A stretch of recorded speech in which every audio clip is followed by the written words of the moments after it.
Welcome, welcome everybody. Good morning to everybody. Or wherever you are, good day.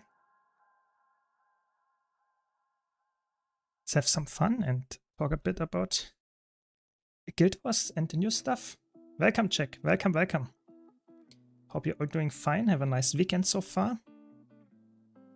And let's see what we can do here today. Hello, hello. Welcome, welcome.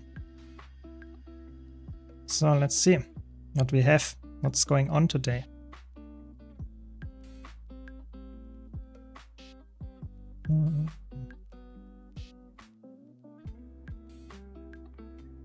So we can do some fractals, I guess. I guess.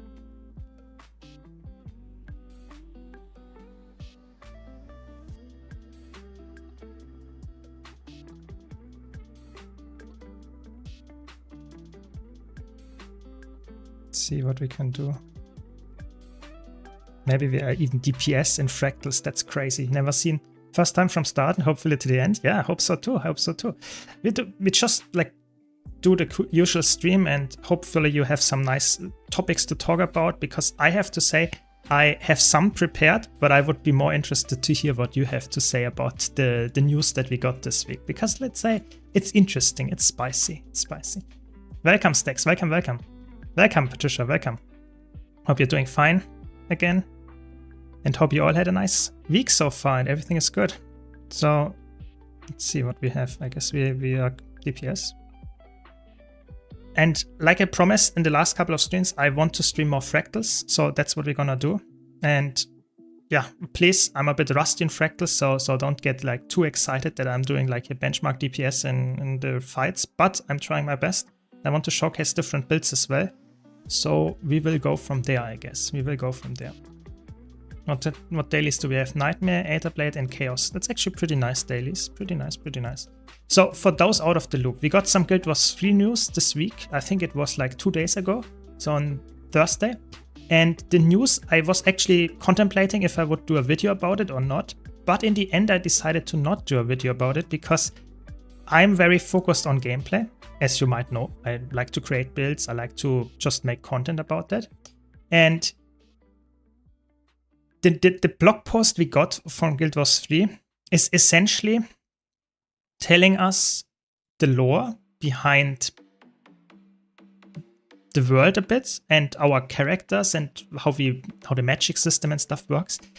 But if at all, it hints at the classes or the skills section. So as Chili Puffs puts it there, we can hope some stuff, yeah? Like for example, that it's not classless and that it has some kind of other acquisition of skills or whatever they want to hint at there. But it's not something that it's clearly like there. We don't know exactly what's going on. And that's a huge thing for me, that I don't want to make a video speculating about stuff for the next year or even more than that. I want to make videos when we have some crazy news that actually tell us, okay, this is highly speculative and this is something that we did not expect. And I make a video about something that is clearly official. This is announced and stuff like that. And I think this blog post was nice for the lore nerds, for the people that want to know a lot about lore. But for people that want clear facts, what's actually going on, is there like this class, does this like build system exist?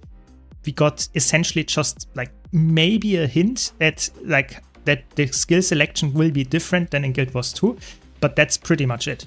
And I have to be honest, I think that's nice and all, but I hope we get some more stuff in the future. I really hope so. Let's see. Maybe I'm a bit too hopeful for that. Maybe we have to wait like multiple months until that happens. But for now, that is my big hope, for sure, for sure. Yeah. Welcome, Snow. Welcome. Hope you're all doing fine. And yeah, I mean, it's an interesting time to play Guild Wars 2. I noticed this when I did my videos about the balance patch in the last few weeks. The balance patch is nice, and I did a poll, and a lot of people are really excited about the balance patch and positive about it. But interestingly enough, it is very like that is the only thing happening. Yeah, we have the rush events, and someone in World vs. World just said if the rush event wouldn't happen, Guild Wars 2 would be dead. I wouldn't go that far. I think that's definitely not the case. Guild Wars 2 is very much alive. But for veteran, like since Visions of Eternity, the last map came out, there is actually not that much happening. And that's actually a true point of concern. So I am really excited to see what we will get with the September 1st update. That is the one that I'm so hyped for. Because we get a convergence, we get Fractal Challenge Mode, a new Fractal to begin with.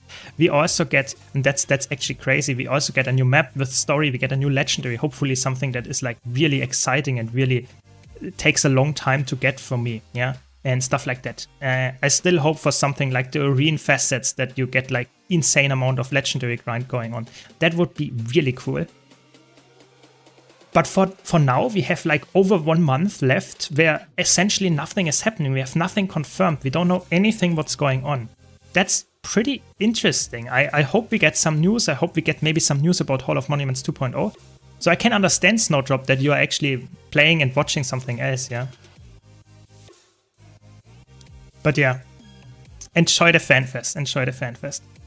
My guess is that they will not hear anything major until next year. Yeah, I think you are correct there. I think it's quite likely that they will keep it rather close to their chest, because for them, it's just a trap. If they tell us a lot about the game, about Guild Wars 3, like a year before it's even in beta, if they do any changes, that will be negative backlash. Like, you know, negative just all the time. And that's something that they just don't want to risk. You know, they would rather have a game being somewhat like secretive, mysterious, and people like know it will come out at some point, but that's essentially it, than having someone expecting a lot of, or like almost every player expecting something of the game, which it will not be in the end, because they cannot deliver on that. So I'm 100% like with you there. I think we will not get any major news about the features until next year, yeah. But I'm still hoping for some hints of something that they definitely have already. Like maybe they already know we will definitely do no classes. Probably not, but maybe. Maybe they already know they do, for example, I don't know, only like 5 races, and that will be there. They can tell us stuff like that, in my opinion, you know? That will not be like complete changing my view of the game, but it might be something that is like interesting to more players than just me. And I think that is possible. But I agree with you, like the big news drops and maybe even the full-fledged system reveals and stuff like that, and how it works, like end game and whatever, that will probably not happen before. Maybe even like we will see the few systems when the beta comes out, and not all of them even before that. Maybe some of them are not even ready yet. Yeah, we don't know. That's like, we don't know where in the development state they actually are. So that was a bit of a bad break. Welcome, View7. Welcome. Hope you're all doing fine. Just doing some fractals. Apparently I'm actually like not doing that bad with my DPS either. I'm a bit surprised, but that's okay, I guess. At least we don't die here. You know, that's always for me, like I just don't want to die here. Like sometimes if the group, okay, spoke too soon, we already lost one. I mean, we still have 20% left. That's okay. Like 20% is not that bad, and we don't have any phases left, so we should be fine here.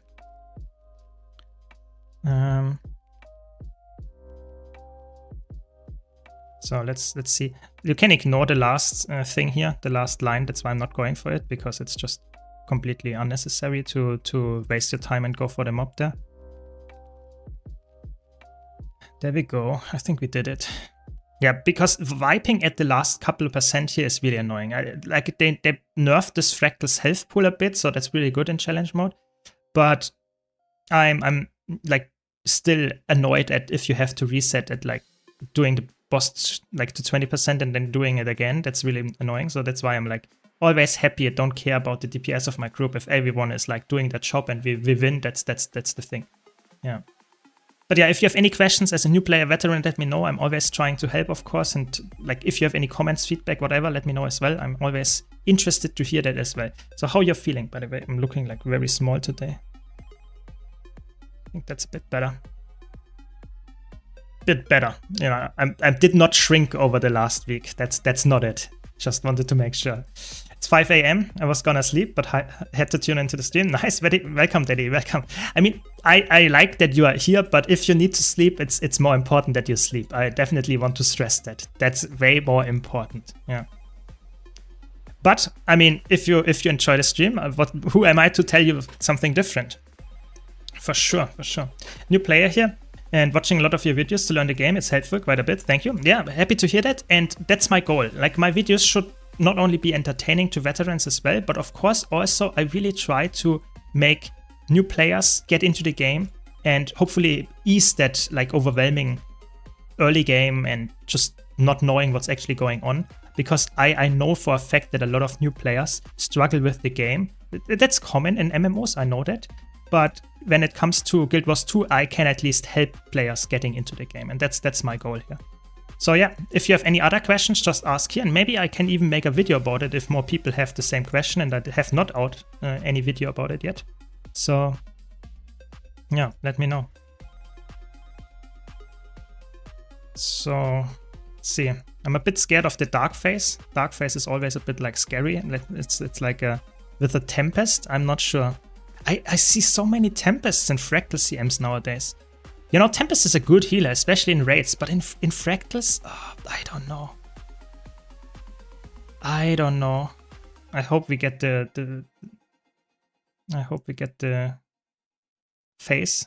That would be very good if we get the phase here, but I don't know. The DPS of this group seems very low. Very low. No, we didn't get the phase. Sleep is for the weak. I mean, true, you know, you can sleep when you are dead. That's a very common saying, and I mean, it's somewhat true. It's somewhat true for sure. Should be careful though. It's also important for the health, I would say. One suggestion I'd say is the learning curve on mitigation and sustaining. The game's not very clear on small stuff like that, and I haven't seen much talk about it. Yeah, I think that's a very common topic that in the beginning, when you start Guild Wars 2, you always feel like, or any MMO to be honest, but I think Guild Wars 2 is very crazy in that department, is if you look at your stats. Yeah, you have like stats like toughness, you have stats like vitality and healing power and boon duration, and you might not even know what they mean, but you understand that toughness and healing power and stuff like that is supposed to be something that is like defensive, yeah? But then you play Guild Wars 2 and you play like essentially any meta build that is not the healer, you don't take those stats, ever. Like ever. And the reason for that is not that it's not a good stat, the reason is that it's not necessary. And that is a weird thing to say in a game where like you have those stats like they are out since the beginning of time and they are just not necessary. So I think the topic that you here talk about mitigation, is very important. So you can see in this fight, I'm hopefully not taking any unnecessary damage and I'm playing full aggressive. I'm not playing any defensive stuff, not anything. Yeah. And that's something that is, oh, okay, I took a little bit of unnecessary damage there, but you know what I mean. So the important part in Guild Wars 2 is you have 2 dodge keys, and that is highly underrated. 2 dodge keys, you have some attacks like this one that also has an evade on there. You have some attacks that block, and active mitigation like dodging, invulnerability, stuff like that is way, like I cannot stress that enough, way more important than having defensive stuff. And a new player just doesn't know about it. A new player needs to learn the mechanics of a fight before they actually understand to mitigate that stuff. And that is hard to tell a new player that just playing more, being patient, trying to improve is the thing that helps you way more than acquiring defensive gear. I really want to like get that across, because I think even veterans don't understand sometimes that sidestepping is way better, and dodging even, than tanking an attack and going into downstat, because the damage losses from that is way more, like, it's way more severe. Stuff like that. And it's really important to understand that. And I think I should probably do a video about it, but it's really hard to tell someone how to dodge, what to dodge, because it always depends a bit on the boss. Yeah, here I know what attacks to dodge, but I cannot tell you in general, dodge this attack, because there are like so many bosses nowadays. It's really a huge topic, but it's really good that you bring it up. I think damage mitigation in this game is way more about active defenses than just saying, okay, I activate my toughness, like pulsing or whatever, and that would be good enough in World of Warcraft or Final Fantasy to tank certain attacks. In Guild Wars 2, it's like even the tanks don't really tank attacks anymore. They most importantly, they just more often than not, they use active defenses like blocks, invulnerabilities and stuff like that. yeah, it's really weird, but that's how Guild Wars 2 defense plays out nowadays. Yeah. I refuse to use pistol on Guardian. How much versus Axe? It's a bit worse for sure, because typically if you play Condition Guardian, you want to have pistol, and Axe, because both of them are really good in terms of damage output, and you want to spam all your skills. But I would say it's okay, it's doable, but it's worse for sure. Yeah. Welcome, Fatty McCool. Welcome. How you doing? Any new cool projects going on in the background here? Yeah, dodge carry is insanely hard. Like Guild Wars 2 is the whole game is focused on the 2 dodge mechanics. Like if Guild Wars 2 was developed from the ground up without the 2 dodges, it would be a completely different game.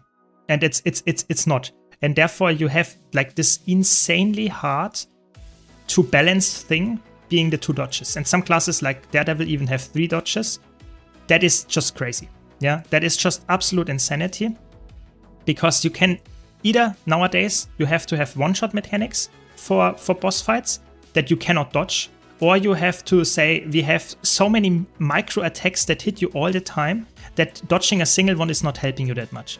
It's really hard to balance. They really put themselves in some kind of like corner, and dodging in Guild Wars 2 is just insanely strong, especially in PvE, but even in competitive modes, dodges are the core of the game. Like you have to know which attacks to dodge, which attacks to say I have to let through, because it's more important to dodge another attack later. Yeah, Guild Wars 2 is really tough in that regard to balance. But dodges are so cool as well. Like if you nail it to dodge correctly, it's really good. Really, really good. It's really fun to have a very satisfying dodge, not only in PvP, but also in PvE. If you dodge like a crazy attack in the last moment or something, feels really satisfying. I think it's a really cool mechanic. I hope they have something similar in Guild Wars 3 as well, that makes it more active and not just like you press this button and now you can be a bit more tanky. I think that's a bit boring. I think it's more active defenses are actually interesting, even though it's harder to balance, for sure. 1 month in and only learning now from face planting in World vs. World. Yeah, it's definitely damage mitigation and dodging, especially in competitive modes. Like in World vs. World, you notice that maybe I will play some World vs. World later, probably because the rush event is going on. There is like, it's so important to know when to dodge and when to say, okay, I'm with my team, I don't need to dodge. It's really, really important. Really, really important. Okay, I think we might be fine. Okay, that was way too close. Normally, like, that's why Tempest, like, I'm always saying, don't play off-meta healers in challenge modes. It really is that simple. Like, there is a reason that you have a crazy healer meta in Fractal CMs, because they are just so much better. So much better. So, for example, like, Tempest is really good with the healing output. Tempest is really good with, like, long-range support and wounds, but it doesn't have crazy stability, and it doesn't have the best CC. And that is just like CC and stability, that's the key of Fractals. So that's why Troubadour is so good. That's why Firebrand can be so good. Why Chronomancer is so good. We make it work here, and I'm not complaining. I'm just saying we are doing a little bit of a hard mode here for the challenge modes with not playing perfect setup. But it's fine, we did it. Very good. You see some nice Fractals though, that's good. I think a lot of players switch their brain off when they die in content. You can learn so much just by watching your party complete it after you make a mistake, for sure. I think like a good example is Bone Skinner. Bone Skinner is one of the easy raid bosses nowadays, yeah? But you ignore essentially all the mechanics, and there is one attack that you cannot ignore as any player. You have to sidestep it, dodge it, whatever, is when he raises his hand, and then you have this puddles. And so many players, I'm not joking, so many players just die to the first attack, and then they just go AFK. Yeah? And that is something that is just, that I'm so sad about, because you can learn while watching other players sidestep their attack. You don't even have to dodge this attack, for example. And that's so crazy to me that, like, if you're dead and you watch this boss for 2 minutes, you will probably know how to sidestep these attacks next time and never die to it again, because it's really clear to see when the boss raises his arm and you get the puddles under the other players, you just sidestep by like a meter or whatever the distance is. Like if I'm standing here, I move like that and it's fine. Yeah, it's like you learn so much just by watching if you're already dead and learning from your mistakes that you did, for sure. Good point there, really good point. Yeah. Sometimes the tank also sidesteps the attack and kills the North Pylon. Yeah, I actually did it yesterday. I tanked it yesterday, and I was not tanking Kadim the Peerless, so to say, like in years at this point, because I'm normally playing like some kind of quick DPS or something like that. And I noticed that I am, as the tank, sidestepping because I'm just like, but this attack I can sidestep. And then I noticed, oh, wait, I can sidestep, but the pylon person is not liking me now anymore.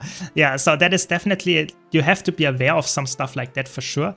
But I think it's like, you learn, you learn that, and now I know it again, and I will not do it anymore. So stuff like that just like, yeah, you get better by seeing your mistakes and trying to improve. If I play PvP, and I will do it later, one of the things that I always notice is that people flame other people. But I think that's not healthy at all. I think you should always, when it comes to raids, when it comes to PvP, whatever, I think the important part is you should look at your own mistakes. What could I have done better? What could I have improved to win this match? What could I have done to win this raid fight that we just had a chaotic situation or whatever? What could I have done? How could I have reacted? And not look at the others' mistakes, because the others' mistakes, to be honest, you cannot fix. Yeah. What is your damage meter called in Blizzard? It's not Blizzard, it's Arc DPS. I have a full setup guide, and we also have a very nice flow chart how to set it up in our Discord server made by Patricia. So be sure to check that one out. You can just type !ARC in the Twitch chat, Arc, like the thing that you have in like stars, for example, when you look at the sky. This arc. If you look at that, you will know. It's. I have a full guide about to set it up. Exactly. Thanks. That's it. What are the best Alacrity DPS and quick DPS for Fractals at the moment? So the best Alacrity DPS, in my opinion, for Condi fights is probably like Spectre is really good. But there are a lot of them. For Condi fights, it's like Condi is very flexible. I would say it's more for tier 4 power fractals, where you have a rather not rigid, but rather clear-cut meta, which is power alacrity renegade. That is insanely good. They buffed it with the last balance patch. It's just so good. And for quickness, I would say it's not that clear, to be honest, because quickness DPS is like typically you would rather have a trooper to heal, and then or like a firebrand heal, which both provide quickness. And bit harder to say which is the best quickness DPS, but I would probably say it's Scrapper. Power Scrapper is insanely good. It has not the craziest damage in comparison to other DPS, but it has insane utility with like some barrier generation for itself. You have crazy good like burst as well, and you have, and that's the important part, super speed. Yeah, so I would say quickness DPS for me it's Scrapper, and for alacrity DPS it's Renegade. That would be my top thing. No, I'm playing quickness DPS. Not what language is hard. Yeah. I'm playing Reaper. Before I was playing full condition DPS Harbinger, because we have a quickness Scrapper apparently. Yeah, it's really good as well. Like for the Condi Fractals, condition Harbinger, one of the top picks, if not the top pick. Yeah. What's your favorite thing to eat? Oh, that's an interesting question. I have a very interesting mentality. Not only in Guild Wars 2, as you can see, I'm playing a lot of different classes. I will swap after this to probably like a Power Virtuoso or something. I also have this mentality when it comes to food. I don't really have one favorite food. I like to switch stuff up. If you would have one favorite food that I would eat like every, I don't know, couple of days, I would probably not have that as my favorite food anymore. So for me, it's really important that I switch stuff up, and I would probably say like I like different, like I like Asian food, but I also like, for example, like Italian food a lot, stuff like that. My favorite food probably would be some kind of like korma from India. That's really good. I really like this kind of food. Yeah, but that's just me. I think that's one of the defining traits. I like to play and eat a lot of variety. Yeah. So let's concentrate here for a bit. This is not the fight to lose concentration, I would say, because here you cannot like ignore mechanics, otherwise you die. That's fine. Here again, it's CC would be good, but I guess we have enough CC with like a Scrapper and stuff. but Tempest is not having the craziest CC, I guess. I guess we CC as well a bit. Mine is Takis. It's a spicy chip. Sounds good. I like spicy food. Yeah, sounds good. Now we have to spread in a second. There we go. Don't know if it exists in Germany. I have to find it. I think it probably exists. I just have to look it up and find a place where to get it. But typically in Germany, Germans are like, they don't, in my opinion, don't have crazy good food. They have like good cuisines in that regard, but the German food is not that interesting to me. But when it comes to like people liking different varieties of food, a lot of people actually have that mindset that I have. Like we have a lot of different like restaurants that have, in my opinion, really good other countries' food. So I would probably find it at some point. Yeah. So I watched your solo builds video, heard what you said about Antiquarian, took it as a personal challenge, and I'm having the greatest time dying left and right. Yeah, I know what I'm talking about. Like some people don't believe that, but I actually know what I'm talking about. Antiquary in solo builds is extremely strong, like really, really good. But it's one of the hardest, if not the hardest solo build out there. So I hope you master it, because then you actually know how good it is, but it's really challenging to master. So good luck, Pony. Good luck, good luck. Yeah, Mexican food is also really good. Good point. Like so many good ones. Like I would just have to be honest, if I had one like nationality every day from now on to the end of my life, just switching every day, I would be happy. That would be really good. Yeah. Yeah, exactly. I'm looking to get into a healing. If you had to pick a build that is not difficult and can be used across PvE, PvP, and World vs. World, what would you suggest? I would go for Troubadour. Troubadour is really strong in PvE. I'm switching class now. It's really strong as a healer in PvE because it's really like flexible and just really power creep in that regard. But in my opinion, the good thing about Troubadour is that you can play essentially the same build in PvP. It's not like meta, but it's like an A-tier healer, I would say. And you can play it in World vs. World, where it's also really good support in Zergs. So that would be my pick, personally, Troubadour. Yeah. Personally. Might be different for other people, but I would personally think that is one of the best suggestions, because it's also pretty easy to get into. And that's what you want as a beginner, yeah, for certain. You don't want to start with Heal Firebrand, which is like a good healer, don't get me wrong, but it's also a healer that is pretty challenging to master. So I would say Troubadour is the best bet for you. Yeah. I'm from the southern parts of Germany. I'm new to Guild Wars 2. I would like to play Elementalist, struggle a little with the rotation. Is Tempest the only really easy spec? I mean, Tempest is by nature easier than others, but you can go for Evoker as well, Specialized Elements Evoker, and you only play Fire and you just spam all your buttons off cooldown. It's also pretty easy. Pretty easy as well. What's a good Fractal to start for beginners? I would just use the quick play feature in Fractals and start there, because then you learn the easy fights and easy Fractals with the lowest difficulty possible. I would start with that. Personally, yeah. I mean, some people would recommend to start with normal mode Fractals, but I think quick play is giving you a lot of rewards and is also very like beginner friendly. And that's what I would like. You know, that's what I would recommend. Oh my god. Outplayed by the Assault Knight and dodged all of my burst. So sad. It's fine. It's fine.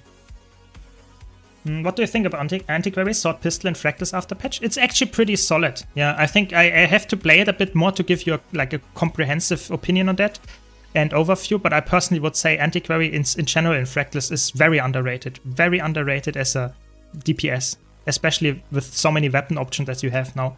It's really good, really good upgrade, the sword change. Yeah. Okay, we have stability. That's already good. Nice, you see. I started as Ranger and swapped to Troubadour. Yeah, I think Troubadour is a really, like, I think a lot of players think Troubadour is like the easy mode Mesmer, and I would agree with this. Like, Virtuoso and Troubadour are easy mode Mesmers compared to Mirage and Chronomancer, and that's why I would always recommend, if you're like looking for a healer or for something easy to play as Messer, I would go with like Troubadour. It's like a lot of people would say Tempest is the easy one for Elementalist. I would say Troubadour is the easy one for Mesmer. Yeah. Thank you all for your gates, mate. Returning to the game after months of a 5-year pause. It would be hard without your guidance. Nice. Glad to help. Welcome back and hope you're enjoying it. You know, it's a great time to play Guild Wars 2, especially with the Hall of Monuments 2.0 coming up. We have a lot of good stuff going on right now or in the next couple of months. So, that was a nasty CC. What CC'd me for like 3 seconds there? That's crazy. Crazy. I'm stuck picking between Engineer and Thief for my main. I love both playstyles of Scrapper, Amalgam, Holosmith, and all Thief specs. That's a tough one. I personally would say if you like to have flexibility in your kit, I would probably say Engineer is slightly better because it is just more flexible. But if you really like an Assassin at heart, I think there is nothing wrong with playing a Thief. Like especially after the latest upgrade that we got with the weapon changes and also the changes to like in general like stealth access. I think it's a really, really good class all around. Especially in competitive modes, it's actually really strong if you play it well. But even in PvE, it's a very good class. I think personally, Engineer would be my thing that I would recommend. But that's just me. You know, I know for a fact a lot of people don't like swapping kits and stuff, which is, to be honest, not necessary on Engineer, but it's also making the class way stronger. So I would say if you dislike that, don't go for Engineer, but personally I would pick Engineer over Thief. I like the Austrian cuisine, especially the sweet one, yeah. I think like Austrian cuisine is really good. It's obviously not German, but it's pretty close to it, and like they have really good like Kaiserschmarrn, that stuff like that. If it says something to you, that is like really good. Germknödel, they have really good thing, yeah, for sure. Welcome, happy weekend to you too. Welcome. For healing in raids, I really got around to Hammer Willbender and Hammer Firebrand, better than they are any right to be. I made a low-intensity healer build, and that's the only low-intensity healer build I think I ever made, which is a Hammer Willbender. And that's actually so strong. Yes, it's not obviously keeping up with like full-fledged Chrono healer or like a Druid healer or something, sure, because it's a low-intensity build, but it's really good. For like pressing essentially 2-3 buttons as a healer, it's crazy. It is completely insane. Yeah. Yes, the website for the raid dailies I can showcase in a second. It's Metaforge. Metaforge has a really good like just raid daily overview, fractal daily overview, and the upcoming ones, but as well as, for example, like the event timers and inventory cleaner, and of course guides. I write guides for them. It's a really good website. I can highly recommend. Metaforge, yeah. I want to try make Hammer Willbender work, not the healer build. I mean, Hammer Willbender is like completely fine, but it's always a bit of a low intensity build. It's not something I would recommend if you want to press a lot of different buttons. Where do I go? I guess I go to the left. Yeah, I think Hammer is always a weapon in PvE at least that is somewhat supposed to be on the easy side and not really on the high DPS side if you compare to builds like what I'm currently playing. Currently, I'm playing a build that is like crazy high burst, crazy high damage, but you need to also like press a lot of buttons. It's not a build that just plays itself. And that's fine for me, but I know a lot of people don't really... Oh my god. That was a bit annoying. Now my rotation is gone. I hate it. I wanted to do a really good burst opener. It's okay.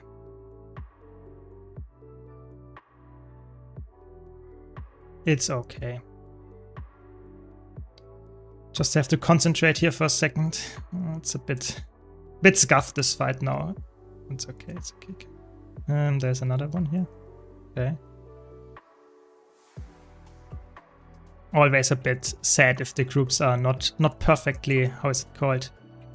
I don't know, organized with the kills here. It's fine, we did it. Yeah, either way, I think like Hammer on Guardian is a cool weapon, but it's a bit like very auto-attack focused, making it it cannot have crazy high damage if you want to reach high benchmark numbers, but at the same time, it's really good for low intensity builds. Yeah. I ate so much Gurnknebel as a child that I can no longer enjoy it. I mean, that is a problem if you have that, for sure. I know that feeling, if you have something that you eat all the time.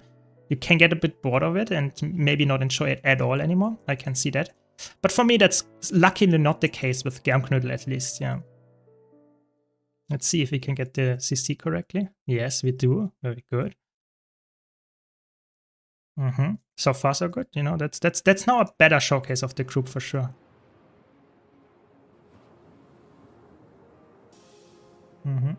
The Wilbender is the official one. The Firebrand also works. Yeah, I think Fire, like in general, you can make essentially all healer builds on Guardian work with Hammer. I think you could, Luminary probably not that much, and Dragon Hunter cannot be a healer, so I guess you're right. Firebrand and Wilbender are the only ones.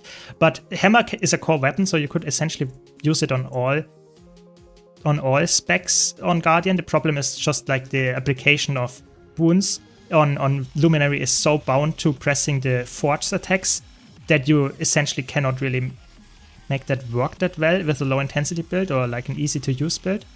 That's why it's really one of the only classes that I don't have a low intensity build about.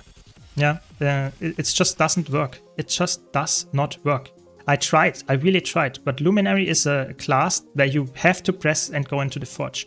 And if you just use the hammer attacks, which you can of course do, you can play hammer on Luminary, it's just straight up like not enough damage. You don't have your damage multipliers and stuff like that. It's a bit sad, but I guess that's fine. Not every class elite spec needs to be low intensity capable, I guess. But it's definitely a bit of a bummer for people that like to play that. Yeah. I do wish Shield was better for Warrior Guardian. I think in general, Shield is a lot of people really would like to play some kind of Shield spec in PvE, but it's just really bad. Like Shield is just a defensive weapon, and especially on Warrior, you'd never use Shield in PvE ever. It's just not good. Yeah. Yeah, good point. I mean, I'm still like a little bit hoping for some updates to certain weapons and that are like only competitive focused, and people like to have this class fantasy. And I think like Shield is one of those, but I think also Staff for Elementalist is one of those as well. Those should be a little bit like updated, I would say. Not necessarily only, they don't need to be buffed like crazy. I just think they should be somewhat like made viable in multiple situations and not only in one specific niche, and that's essentially it, even though it's such a crazy class fantasy that people always like to have. Yeah. I'm so mixed on engineer kits. I really enjoy them, but at the same time, I find it bland. Yeah, that is fair. That is fair. I'm not the biggest engineer player myself, so maybe I'm the wrong person to ask. Obviously, I know about it and play it all the time, but it's not something that I would say is my main by any means of that word. So I feel you there a bit. Like I'm a bit like, there's for example like there are engineer builds with 4 kits, and I'm always a bit scared to make build guides about them just because it's pretty hard to master them, so to say. Yeah. It's more a problem with PvE that defensive weapons aren't viable in my opinion. Hopefully in Guild Wars 3 that will change. Yeah, I think Lang, you are definitely correct there. We talked about it a bit earlier that defensive weapons that only provide defense, like shields especially, one of the things that is really holding them back is that you have the dodge key. Like imagine a world where you don't have the dodge key, or you cannot dodge at all, then a defensive weapon becomes actually way more important in PvE as well. But because you don't have that world where you don't have any dodges, it means that defensive weapons are just overkill in 99.999% of the cases. So I would say in Guild Wars 3 or whatever, like maybe even in some future game mode, maybe they make some hard fractals where you don't have a dodge key or whatever. I really don't know, but I'm just saying, if there would be a world where it gets a bit more challenging, maybe Guild Wars 3 is more challenging, then make defensive weapon matter in PvE. Yeah, for sure. That would be for me a positive as well. That you have more flexibility, more usefulness of certain aspects of the game that are completely bound nowadays to PvP and world versus world. Because that's the case. Like you never see an actual build being played, like for example, like a warrior or something with a shield in PvE. Like that is just at this point trolling. Like no one with the right mind would do that in PvE. Maybe as a tank warrior, but even then you took rather Warhorn and support your allies while you do it. Yeah. Just want an update to Ranger Greatsword, never managed to get into it. I think that is a weapon that is like a lot of people would like to see an update. Maybe even Longbow and Ranger as well. Even though they're good weapons, I think they are a little bit like maybe boring is the wrong word, but something in this direction, I would say. Yeah. In theory, the Aegis output of Ref Shield is great, but Revenant healers are lacking. Yeah, that is true. Like, in general, like, shields on healers, specifically Guardian and Revenant, is actually a good weapon. The problem is more that it's just often, like, not necessary, and especially for me, I always say, like, the worst healer in the entire game in PvE is always a Revenant spec. Like, maybe with the exception of, like, Deadeye as a healer, but everything else is, like, just straight up, in my opinion, a better healer than Revenant, because Revenant is just not as flexible. Like, if you look at, like, Heal Renegade, Heal Herald, Heal Conduit, they're all viable healers, but they're not flexible, so why would you take them over anything else? Because you cannot swap your utility skills and stuff like that. I really would love to play some Heal Herald, for example, because the raw healing output of this spec is actually insane. I think the passive healing is the highest in the entire game in PvE. If you play, like, a region build, crazy. But it's just like, who cares? No one cares. It's just not good enough with the flexibility that you will ever take that. Right now, at least. Yeah. Yeah, I agree. Like, kits are a little bit like, nowadays kits are like a weapon that you use all the attacks and then you swap out. That is like essentially how you play kits nowadays on Engineer, which makes it easier to use, but also a bit less like situational, a bit boring to some extent, for sure.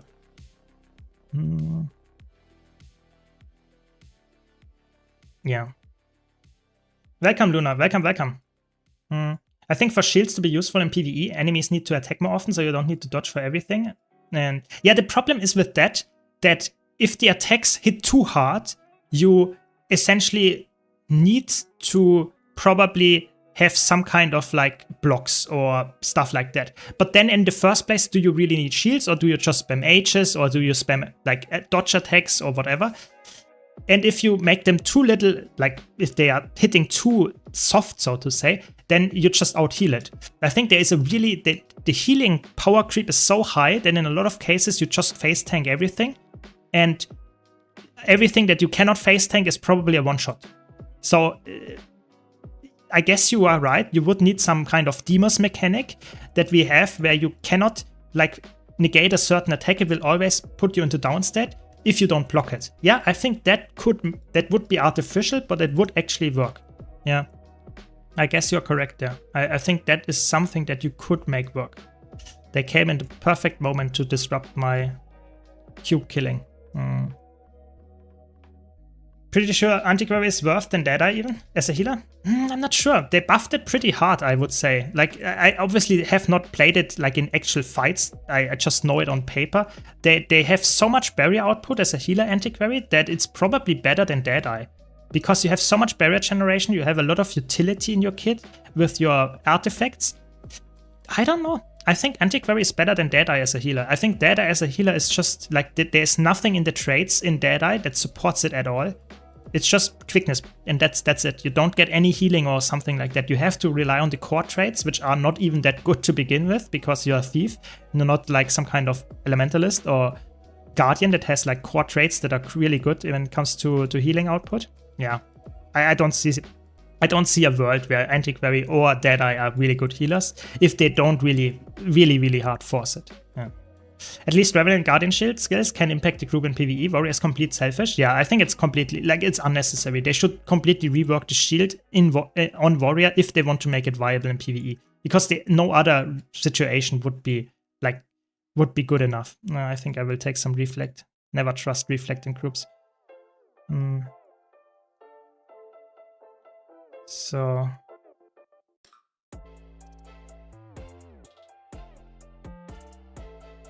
I mean, the Reflect is also good damage, so I guess that's good.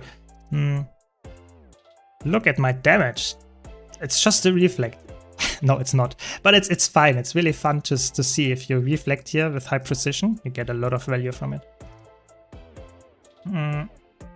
What about everyone can block? It's not hard. It's just soft mitigation. Yeah, I guess that's also a way to do it. I personally would say, for me, it's always like you have to find a balance, you know? I think if it's too artificial, if you make it too artificial that you... Like, Demos is for me like borderline too artificial, yeah?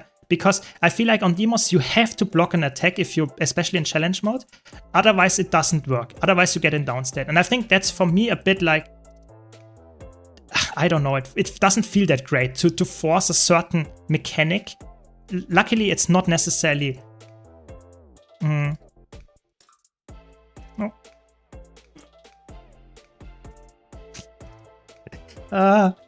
I pressed another button.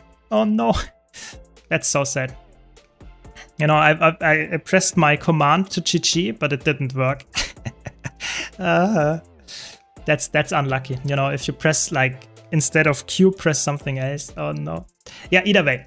So I think if it's too artificial, it feels not good. But I think on Demos it's okay because you can Aegis it and you can block it, which is obviously the same thing, but blocks can be an attack and Aegis, which is good enough. But if you force a certain attack to be blocked by like a channeled block, that's a bit annoying in my opinion. That it feels too, because some classes cannot deal with it at all. Then that's a bit like, I don't know. Yeah.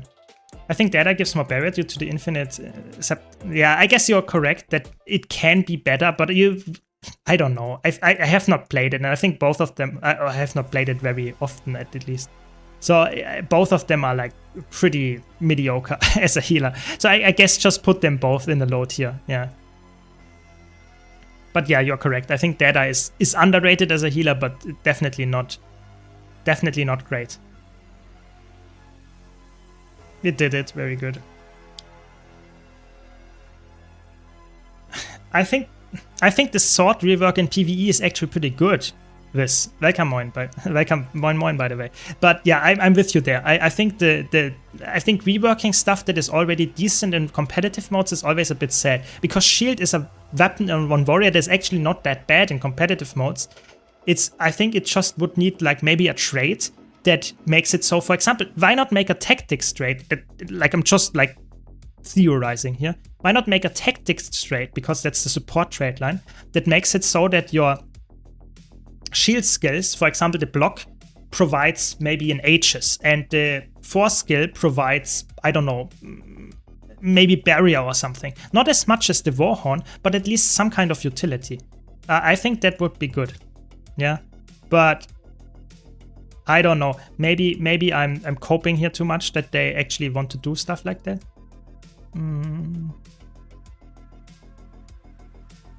Yeah, that was. How did I die here? What? How did the others not die and I died? That's actually very impressive. What? What happened there? That's interesting. Yeah, either way. Some hard spec worth it, like normal specs do damage with same utility, like elemental spec doesn't give me more damage. Yeah, that's a little bit sad. I would agree with you. I think it would, in an ideal world, you would have harder specs deal a little bit more damage than easy specs. To some extent that's true. To another extent, it's not the case in Guild Wars. It depends a bit on what you're looking at. But I would agree it could be a bit higher, the gap there. Yeah. Is it legal to have a command button macro for GG? No. I meant like I pressed like / I wanted to write /GG, and the thing that I wrote was like because I had caps lock activated or something, and I wrote something different and it just didn't know the command. That was the issue. In general, anything that gives you an advantage over other players by just being faster, it's like a bannable offense in Guild Wars 2. You have to be very careful. ArenaNet is some of the things they are really fast with banning. Some other things they tend to have a blind eye for. But yeah, I'm not sure. I would not try it. I'm a partner and I use Arc DPS, which is completely fine. But a lot of other things you have to be very careful. I would not use any macros if you can avoid it. I think in general you should not use macros. Yeah. In PvE, but they're only for Condi. Is it Joel now in World vs. World? Yeah, I think it's a little bit, for me, it was really cool to have a Condi power damage hybrid weapon. And I think it's a bit sad that they removed that part. In PvP, it's like I don't know. I feel like it's a little bit sad that I think Sword didn't read a rework. It's a really good one for PvE, but I think they didn't need that rework. And that's always a bit weird. They should rather have reworked the shield or rather gave block back to staff or something. I don't know. Yeah. I still think Warrior Greatsword 3 would be very quicker animation, not just running in slow motion at people. I think in general, Greatsword is a rather slow weapon, which makes it a bit awkward to use a lot of times in any game mode actually, but especially in competitive modes. Like, when do you ever cast Greatsword 2 if it's not on a downed body? Yeah, I think Warrior has some weapon issues. I would definitely agree with this, but personally I would say it's actually way better than it has been over the last couple of years. Like, Warrior was always a little bit of a black sheep when it comes to it has a lot of weapon access, but at the same time most of the weapons are also like not crazy good. Now it's way better. Like, they buffed offhand dagger in PvE, they in general they buffed it, they made like maces way better, stuff like that. I think Warrior is in a good spot again. Yeah, I don't think it needs to only reward high skill APM because it's to be close with people. I'm not saying, Matthew, I'm with you there. I'm not saying you should have like 50k DPS on a difficult build and you should have only, I don't know, 30k DPS on a not difficult build. No, I just think that like a Weaver that currently does like 43k DPS and has a rather difficult rotation if you want to execute it perfectly. And then you have like, for example, I don't know, a Power Virtuoso or something like that that has a rather easy rotation and does the same number, and you have to not press any, like the APM is way lower and the rotation is way easier to play, and they have the same number, whereas Virtuoso also has more utility for your team. I feel like that is not a good balance decision. I'm not saying that you should exclude people because they cannot reach the high APM. Definitely not. I think low intensity builds should be completely fine to play. I'm with you there 100%. Just saying that it feels a bit weird when the balancing is in a way that certain classes are just getting the same reward for way less effort. Yeah, that is, in my opinion, the issue there. Yeah. Yesterday I realized how good we are currently set up in terms of low intensity option. We have low intensity healer, low intensity boon DPS, and a lot of really good low intensity DPS. Condi Power Mechanist, Condi Paragon, Hammer DP. Dragon Hunter, yeah, I agree with you. Like I said earlier, I think I made only spec that I have not made a low intensity build for is in my like memory. I'm pretty sure it's Luminary, which is insane, absolutely insane that only one spec I don't have a low intensity build. Yeah, it's crazy. Yeah. Any good recommendations for World vs. World? I'm playing Condi Harbinger right now. Yeah, Condi Harbinger is really good. Like, you already play one really good one. I think like Untamed is still a very good like roamer. Like, I don't know. For roaming, you can play essentially everything if you just like learn it well enough, and your matchups, which you should be careful and which you can like go very aggressive and stuff like that. I don't know. I'm not playing every single roaming class, because I think roaming nowadays feels somewhat like challenging. Sometimes you get completely farmed by like 3 people chasing you across the whole map. Feels a bit frustrating, so I'm not like roaming all too much that often. Like, I'm not playing like crazy like roaming builds, trying all of them and finding the best one for me. But I would say Harbinger still is a really good choice. You can also play Power Harbinger, which is very underrated. Very good build. Sadly, the quickness nerfs definitely hurt Harbinger in PvP and especially World vs. World. Very big damage nerf, or like utility nerf as well.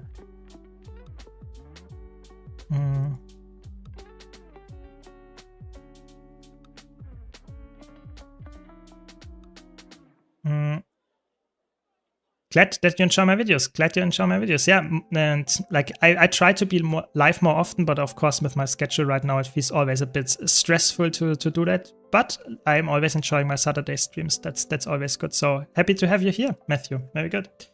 On power or even support builds, Sword Rework is horrible.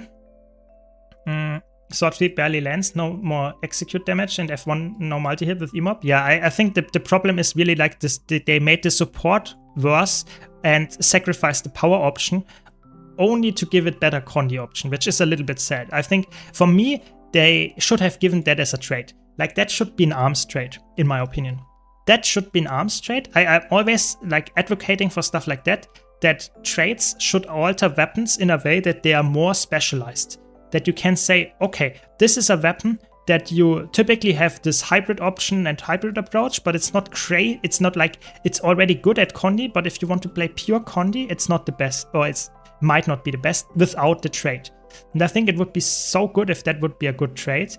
But they didn't choose that. They made a complete rework, which is better in PvE for content choice and damage output. But it's worse for everything else. And that's, yeah, a bit sad for sure. Very good. We made it.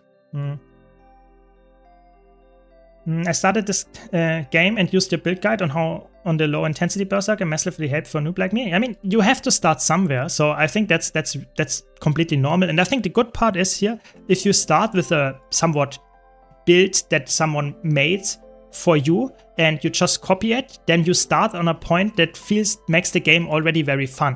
A lot of new players start the game without using any third-party tools and use just like random rare gear, random rare runes, and just not fit at all. And the game looks completely different for them, for the better or the worse. And I think it's actually pretty good if you like already see the game what it will probably be for the end game forever. So yeah, I think that's probably a good thing that you started there, and glad you're enjoying my build. Even better then.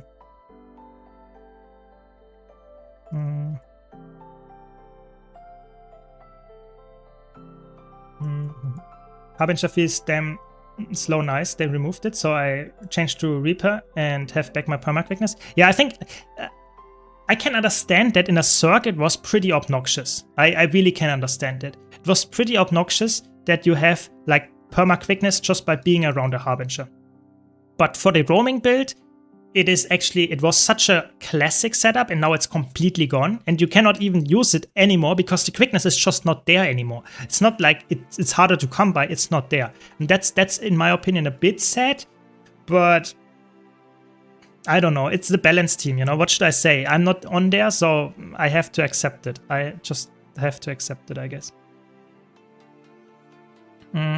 I'm a low intensity enjoyer due to hand pain. I'm happy to be competitive. I don't expect LA builds to have the same DPS. I should probably not read chat while swimming through the mines, I guess. Oh, they portal me? No, they portal late. Okay. Yeah, I think, like I said, I want to repeat this. I think low intensity builds are great to have in the game. I think there's nothing wrong with having them and being also like able to clear every single piece of content with low intensity builds, even the hardest challenge modes. You can go and do it with a full-fledged low-intensity build setup, 100%. What I feel like is a little bit of an issue is if like you play low-intensity Mechanist, for example, and you out-DPS essentially almost everybody that plays like Weaver and whatever, and even if they play somewhat decent, they are only a little bit above you. Not like, I'm not saying that Weaver is the same level as low-intensity Mechanist, but it's definitely... That was a good portal.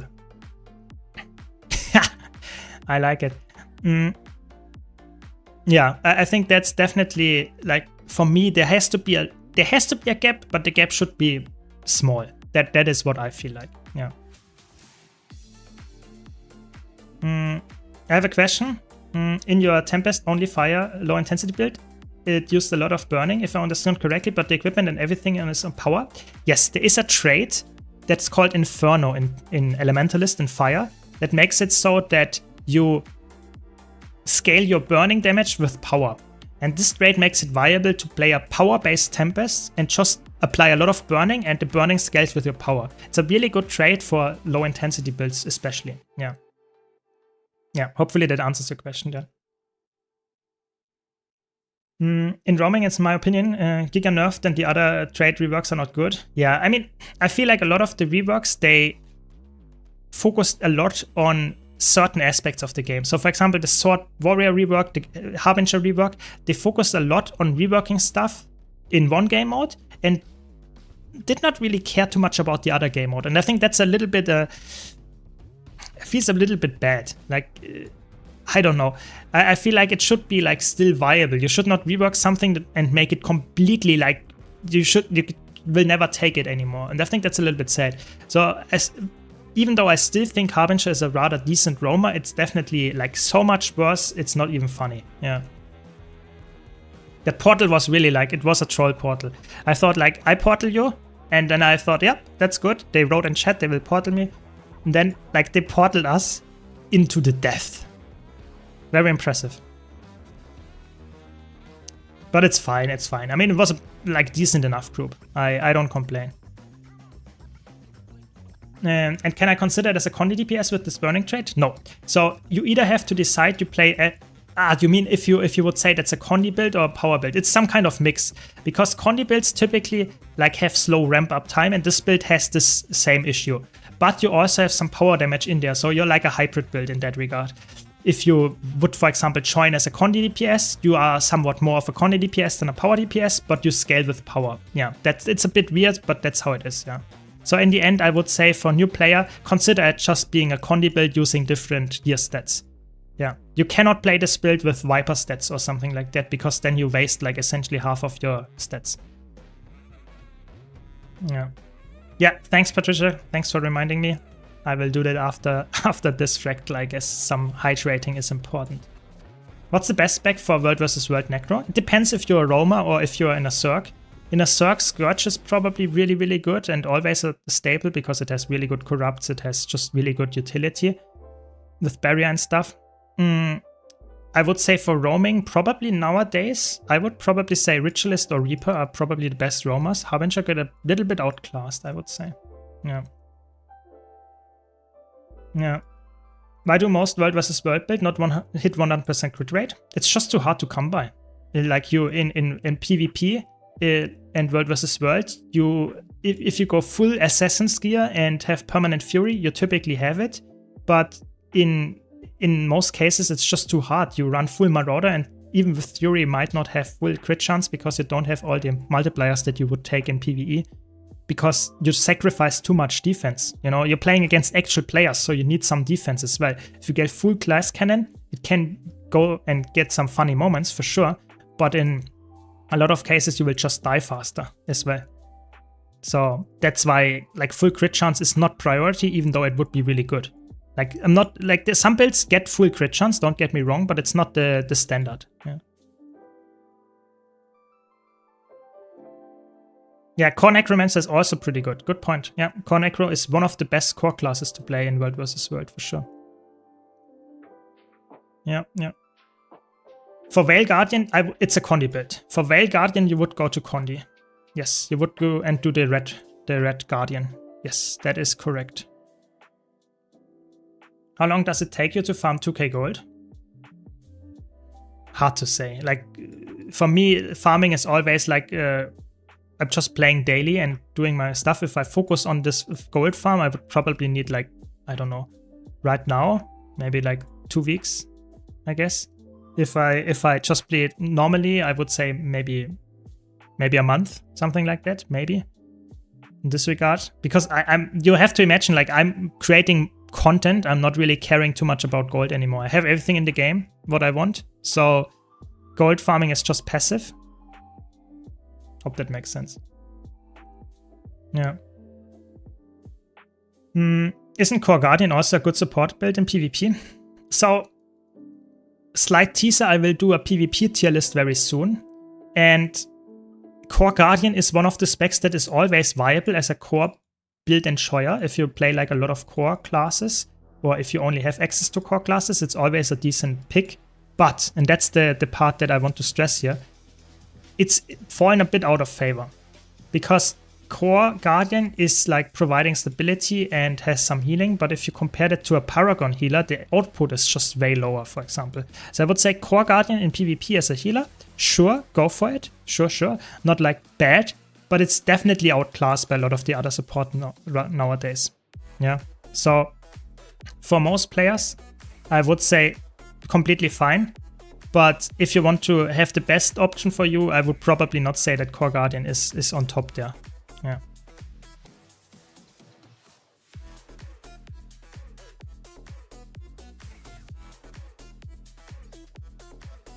So, hydrating done. Very good, very good. Let's play some PvP. But not Core Guardian, sadly.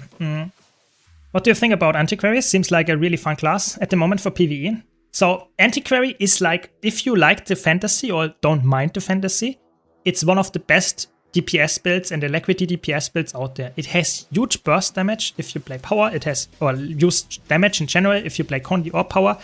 It's very like skill-based and has good utility in the kit with CC, with even like projectile destruction and stuff like that.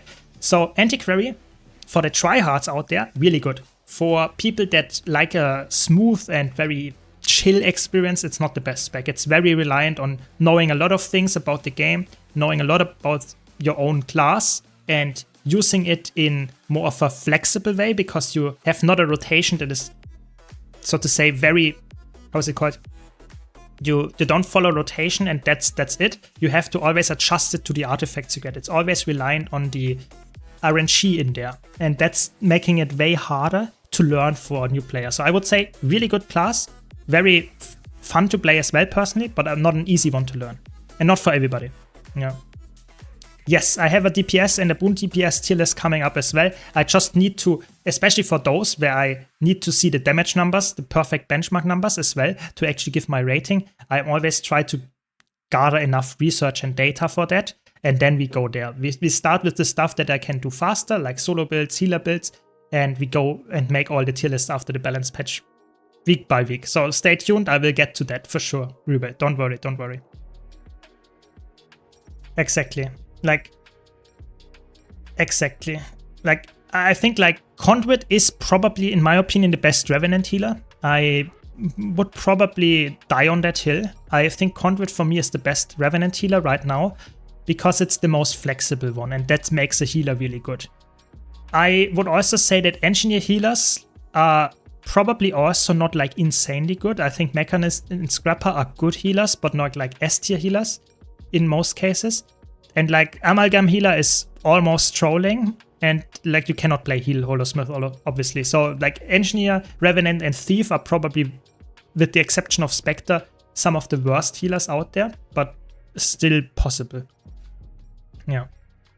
I'm so happy that Renegade is over Conduit again. Yeah, I think it's, for me, it's like, I think in an ideal situation, you have a new expansion release and all the new specs are new and maybe a bit overtuned so that people buy the expansions. I think that's fine. But after a while, especially now it's been out over almost a year, it needs to be back in a place where every spec has a place where it shines. And especially like Renegade being like completely out of the meta or somewhat out of the meta when it doesn't come to fractals for like, I don't know, at this point, multiple years is really sad, and I'm really happy they buffed it again. I'm 100% there.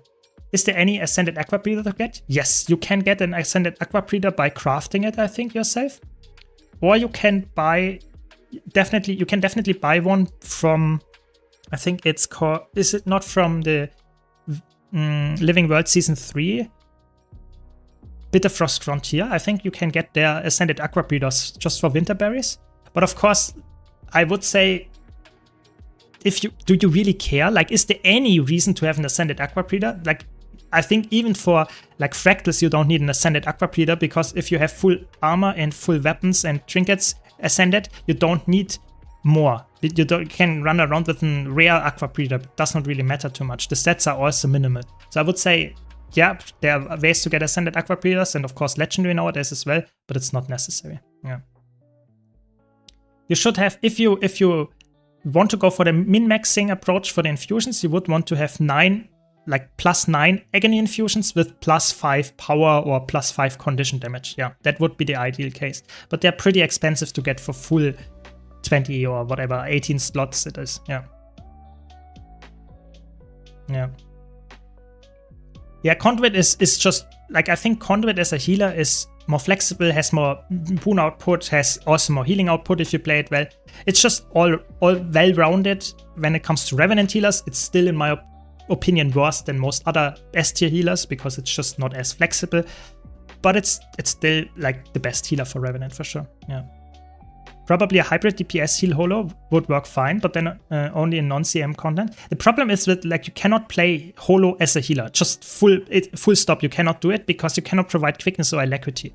Yeah, that's the main thing. If Holosmith would provide alacrity or quickness, then we are talking. Then we can make that work. But you don't, so it's impossible. Yeah. And I tried like the Amalgam healer, and while it is possible to play Amalgam as a healer, I would say I don't see a reason to ever play Alacrity heal Amalgam if you can play Alacrity heal Mechanist, which is straight up better. Yeah. Yeah, the +9 agony infusions, I would say in most situations for new players, just get +9 agony infusions in every single ascended gear slot that you have and go from there. If you want to min-max, you should get +9 agony, +5 power or +5 condition damage, and then you get the most amount of damage, but it essentially gives you 1% DPS or something like that. It's not crazy. Yeah, it's not crazy. Welcome, Sivis. Welcome, welcome. I started Guild Wars 2 a month ago. Your videos helped me a lot to cover the game. I wanted to thank you for that. I also have a question. I'm leveling Guardian. I'm almost level 80 and I hesitate between Willbend and Luminary. Which one should be the best for open world as a beginner? I'm looking for a versatile class. And I'm a bit afraid of the spammy and combo builds. I think both of them are rather like they need to want to press a lot of buttons. But I personally would say start with Willbender because it's stronger in open world. But personally, I think just play what you like. I think Guardian is a very, very strong spec, and whatever you play, it's probably working well. I would go for Willbender first, and if you don't like the spamminess of it, maybe go for Dragon Hunter, which is a little bit less spammy. But I don't know. I think personally, judging specs before you played them is always a bit unfair to them, because some people think like a certain spec is very spammy, then they play it and actually really enjoy the flow of it. And some people think like, for example, Mechanist is so easy, I definitely have to play Mechanist. And then they play Mechanist and they think like, that's so boring, I don't ever want to touch that again. So I would say play it, try it when you reach level 80. I would go for Willbender first. If you don't like it, go for the next one. Yeah, hope that helps. Chatbots are ugly. That's reason enough to do Amalgam over Mechanist. I would say for me personally, it's not because of they are ugly, but I don't really like to play with AI. I think the AI is so stupid in Guild Wars 2. Like the bot is sometimes running off, like wandering off, like on the other side of the map. I'm always happy if I don't have to have any pets with me, and that's why I'm choosing like no mech. I'm with you there, Matthew, but I know a lot of people like to have the mech. Yeah. So who am I to judge that? Yeah. Due to the event, I started getting into World vs. World and wanted to ask which is easy to play World vs. World build. Oh my god, there are a lot of people here. A lot of people.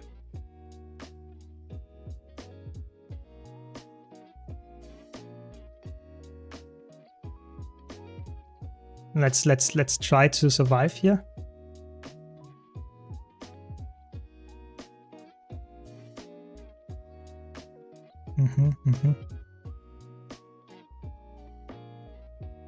Okay, I think we are good here. Now we can hopefully win the 101.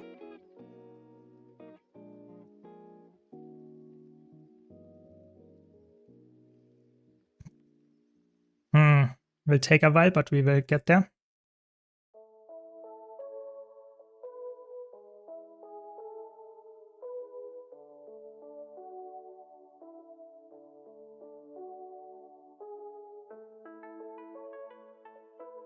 We will get there. Okay, there we go. We got it. Yeah, I think I would say for World vs. World, I would just play in Zergs, some kind of tanky support build, like, I don't know, Luminary, Firebrand, something like that. They are always good because they always help their party and they are not like too... They're obviously hard to master, but they are not that, like, you will probably survive and that's good enough, you know. Just slowly improving by surviving is probably your best bet, personally. Let's get the kill here. Never mind, they got the kill. Bit annoying here to fight off node like crazy.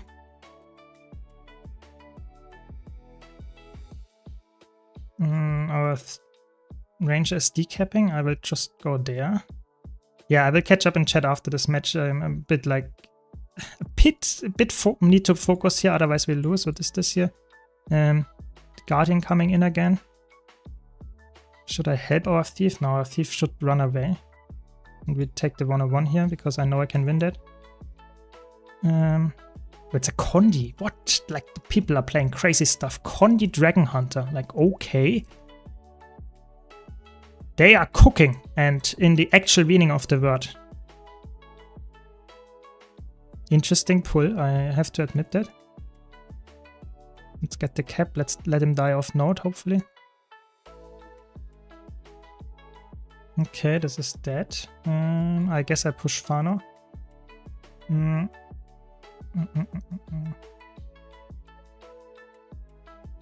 I guess I push Fano. Maybe I get a sneaky decap. Maybe.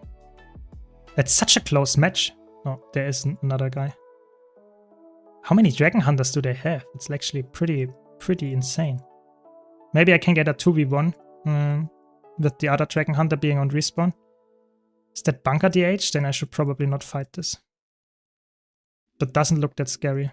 Oh my god, we get outnumbered by our friend here. I'm not sure if like that is a good outnumber, but okay. And they have the...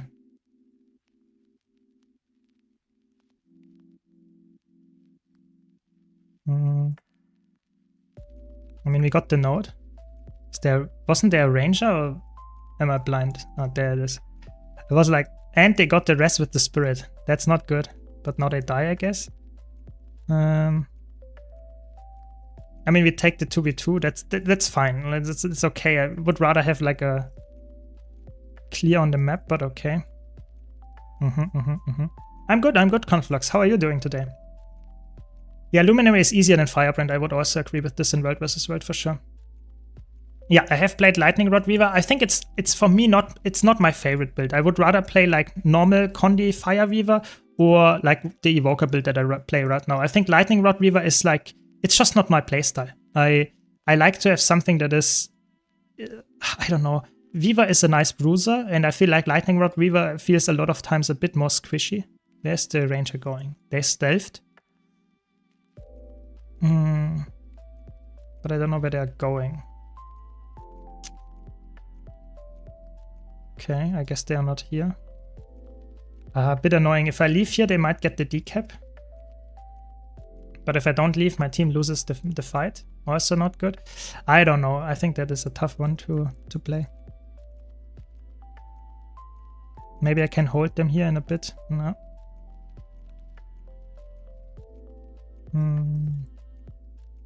It's not a very good 1-on-1, I have to be honest. Bunker Dragon Hunter. Maybe I can get some pressure on them before I use my lead skill, maybe.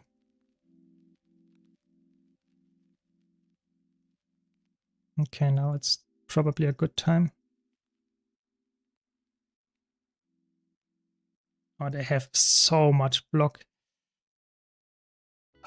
Like the Bunker Dragon Hunter is like insanely annoying. Like, what is that? And they have like a Core Guardian support with them. I think that is like a tough match. I don't want to actually have like they are outnumbering here or Thief. I don't know. I don't know where to go. I think that is like pretty tough here. Like we have to... I don't really know what to do. I guess I push far and just see what I'm going.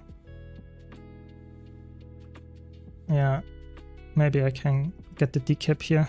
Oh, that's a tough match. A really tough match. I feel like ranked right now is so hard. It's so hard. Yeah. I struggle with Guild Wars 2 a little bit because of 20 years of playing WoW has ingrained me into really easy rotation, customizable UI. Yeah, I mean, customizable UI would be huge for Guild Wars 2 as well.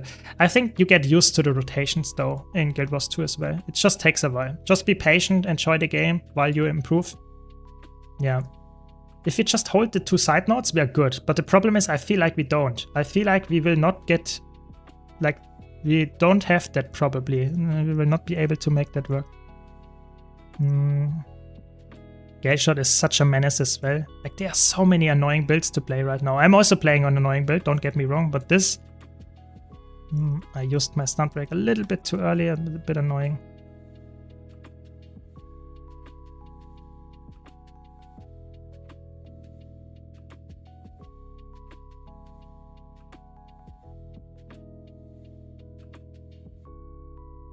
I think we got them, that's good. Now we can let them bleed a little bit, but we are like 50 pints behind. Not good.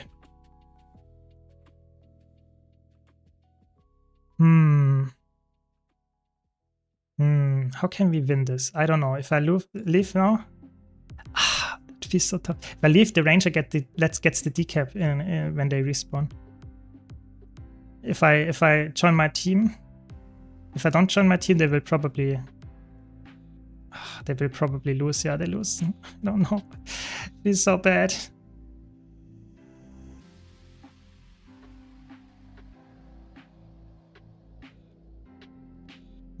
I don't know. It's really tough to...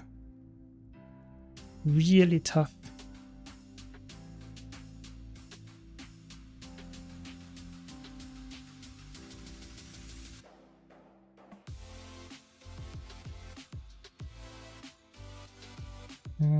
I mean, at least I got the kill shot again, but that's not gonna win the match.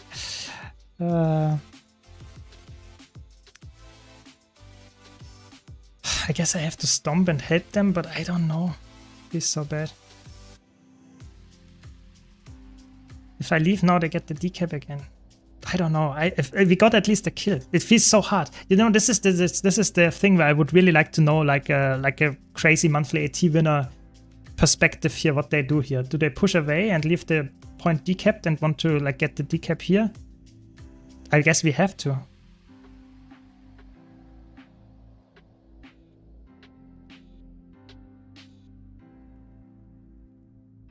Yeah, I mean, we don't now got the decap. I don't know. Bunker guard is too much, I guess. If I play a different spec here, maybe we can win, but doesn't look like it. Yeah, that was tough. I tried. Didn't play perfectly, but I think that was like a really bad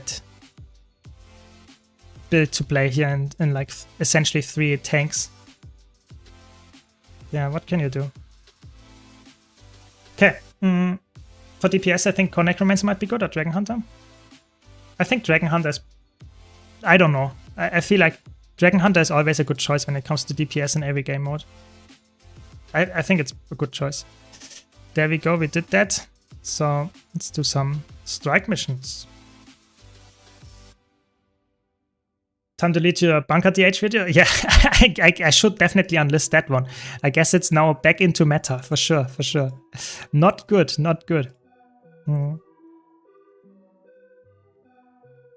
Yeah. Am I allowed to mention the Nexus add-on? Yes. The Nexus add-on has some things in there that allow you to customize your UI. That's a good point there. But the problem is you have to be very careful what you use with the Nexus add-on. I obviously also have the Nexus add-on, and I'm only using the allowed thing. So the stuff that is allowed. I'm not sure if the customizable UI is allowed. I'm really honest here, so be careful, use it at your own risk.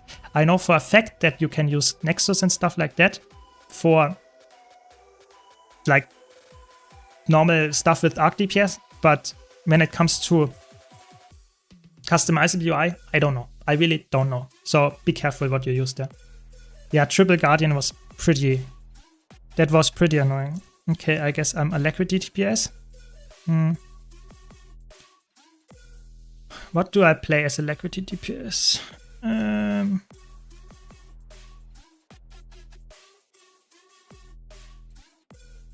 Sadly, I think I don't have my... I think I have my thing set up. Let's play some Renegade after the buffs. Is it the Alacrity Renegade? I have some Renegade set up.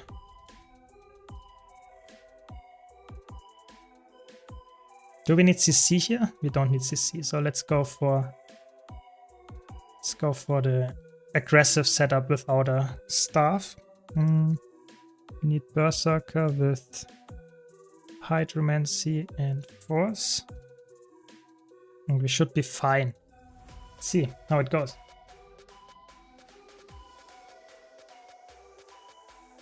Yeah, it was actually crazy in the beginning of the PvP match. We actually were ahead, or we could have won that. So for me, it was like we were so close to actually winning because of just like mentally breaking the enemy team. If we just hold 2 nodes permanently and they just with Bunker they couldn't break through. But the problem is they could just win fights because our team just lost for whatever reason, like against Bunker DHs, like in 1v1s or 2v2s. So it just doesn't help. that is really like a little bit like, ooh, but okay. I mean, it's okay. I'm playing for fun. Of course, if I win, even better. But I'm trying to get better, so I'm taking what I can get. Was a fun match. Was nice. Could have been better though if my team would have actually some damages, or I would have some damage, so we could actually break through. But I think Bunker DH is pretty good right now. Yeah, we are playing some Renegade. Yeah, you renew it. That's what we do. Let's hope I actually memorized the rotation well enough, because like this button is very important. If I don't press that off cooldown, my teammates will be sad. Classic Renegade. One button, full permanent alacrity uptime. That's Renegade. So. And you have huge damage. Huge damage. So. Hello, please. Should also barely noticed it. Very good. Don't want to have defect LOD in PvE. You have to check that box. Like, you want to have this box checked, otherwise you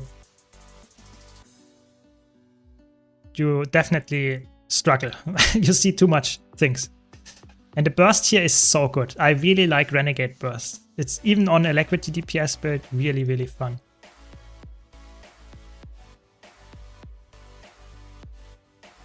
Really fun.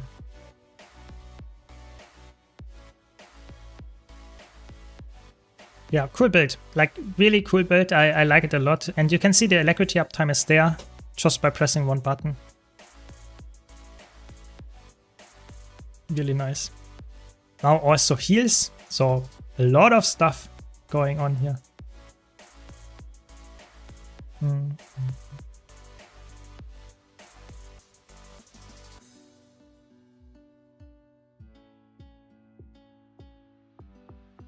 Very good. We actually have a good team. I like it.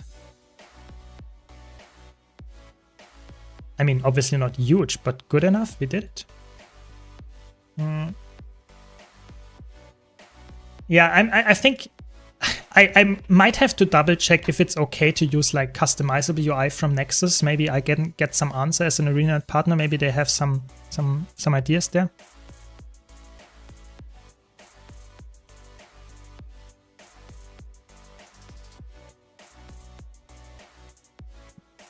Yeah, but I don't know. I think it's for me a bit hard to give you a clear answer. Typically, ArenaNet is really, how can I say, strict with their announcements and stuff like that. They don't want to have any third-party tools, I guess, other than API usage or ArcDPS. So thanks for posting it, and for people that want to use it on their own risk, I guess they can customize the UI with that, but I would be very careful there. They essentially recreated the in-game UI from scratch in the add-on, which makes the elements movable. I mean, that would be so huge if they would introduce it in the actual game as well. That would be so big. But I'm not sure. I really don't know. Always use it with your own risk, at your own risk. Yeah, thanks for Patricia. Exactly. That's definitely the thing. Oh no, the mech. Do we have a core range? Huh? That's actually interesting. Very interesting. I would expect ArenaNet to give a warning before taking action against specific add-ons. So I have to admit, I never got banned. So I have no proof or anything of that, but I know people that got banned. I know people that like had some shady things going on. And ArenaNet is sometimes like just out of nothing, out of the blue, sometimes they ban people. Like, I'm not joking. Like, sometimes you got banned. Yeah, you don't know for what, you just got banned. So I would not say that a warning is strictly speaking necessary. Sometimes they warn you and sometimes they don't. So better be on the safe side if you want to not get banned ever. But yeah, just saying here, like, you never know. And I think it's their game. They can manage it however they would like to manage it, you know? No. But yeah. Exactly, better safe than sorry. I think that's you know, after all, it's like, it's a game. Sure, the UI can be a bit annoying in Guild Wars 2, and that it's not customizable, that is. But on the other hand, I would say, is it that annoying that you cannot play the game without having an add-on that has that? For me personally, the answer to that question is no. Like, I think it's fine to play the game vanilla, so to say. But yeah, that's what you have to decide, I guess. They strictly, most on paper, they're actually very permissive, but there are weird cases. Yeah, I would agree that they don't ban you like for using a macro to jump dodge or something like that, sure. But I know for a fact that there were some trading post barons that used a certain like auto clicker to open unidentified gear and stuff like that, and all of them got banned, like all of them. So sometimes just because that was like not a problem, or they like had, so to say, allowed it or looked over it, so to say, for years, doesn't necessarily mean you don't get banned or get a warning for that. So be very careful there. Yeah. Like I said, like I'm not a ArenaNet like employee, so I cannot tell you what is allowed and what not. Just be careful, use at your own risk. The stuff that I'm using is legal, what I make guides about and stuff like that. That is fine. Everything else, yeah, use at your own risk.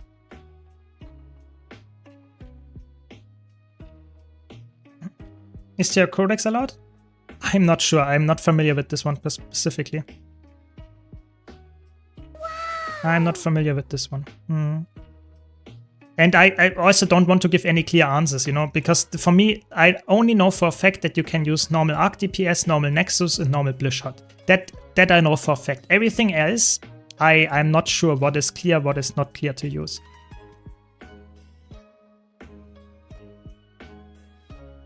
That's the problem with the ArenaNet, so to say. They don't tell you what is allowed to use and what is not allowed to use.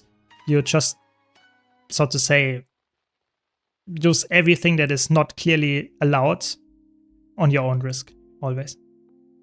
Exactly, nothing is 100% safe. That is somewhat the issue there, which is, I guess, somewhat understandable.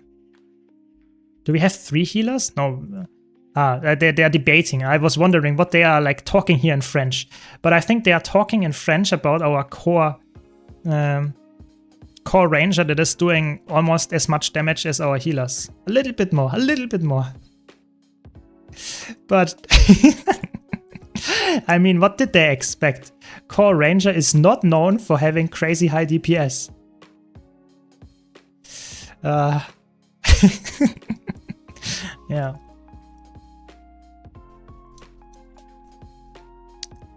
The usual. Just normal groups.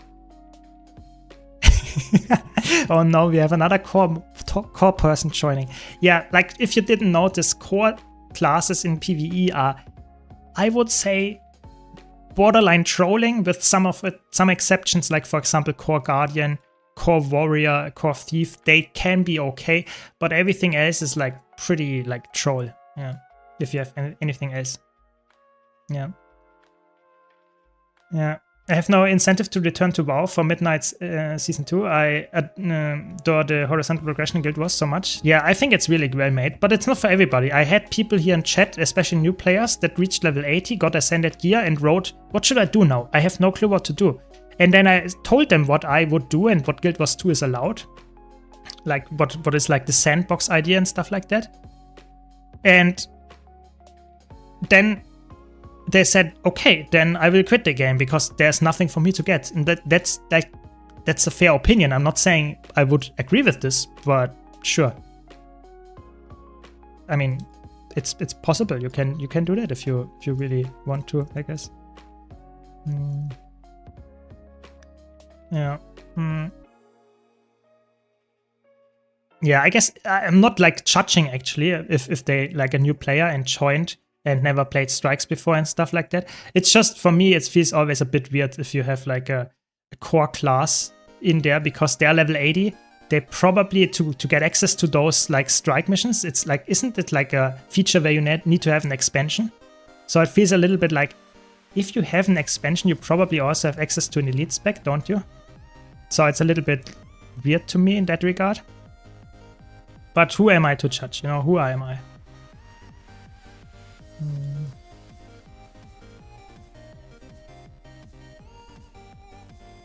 Okay, yeah, good. Dodging on Renegade is always, that's sus, you know, I lose all my crit chance, but but I mean, what can I do? You know, this attack I have to dodge if I don't have blocks. Hmm.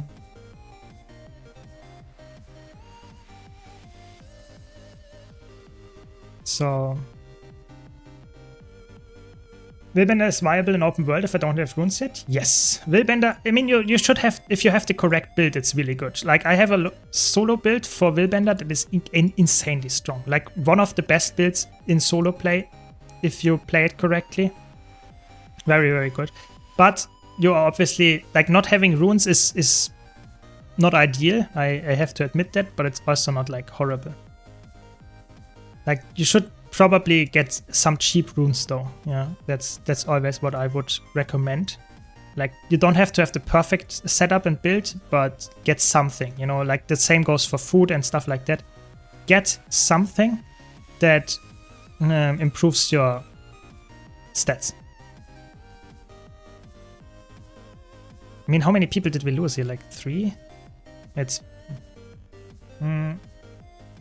I also heard that Celestial build is harder to get than power builds. So it depends. If you have a level 80 boost, you get a free Celestial gear set. If you're talking about... like crafting it yourself, Celestial is a bit more annoying. That is correct. Yes. I'm not sure, but like I'm a content creator and I should know about those things, but I'm not sure if you can get Iceblood Saga only with gold and you don't have to have any expansion for it. I thought you need to have some expansion to get access to Iceblood Saga. I thought you cannot buy Iceblood Saga with a core account. I thought you have to have some expansion for it, like Heart of Thorns or Path of Fire. But I'm not sure. I really don't know. Yeah. Yeah. Okay, good. I was correct there because like I have not done that myself. It's my understanding and reading the wiki and stuff like that. So that's why I'm happy that I did not spread any misinformation there. No, Renegade still needs, like, you get 33% chance while at full endurance, which is obviously huge. You get essentially full crit chance just by like not dodging.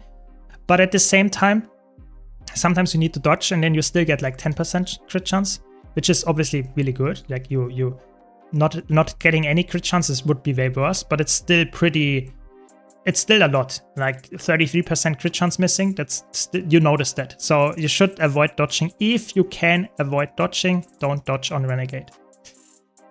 That's why I really like try to use, for example, my block here and stuff like that.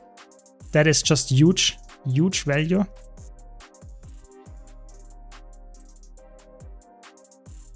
Yeah, stuff like that. No, I couldn't get my alacrity off. That's a bit sad. Now they lose their alacrity. So sorry, my friends.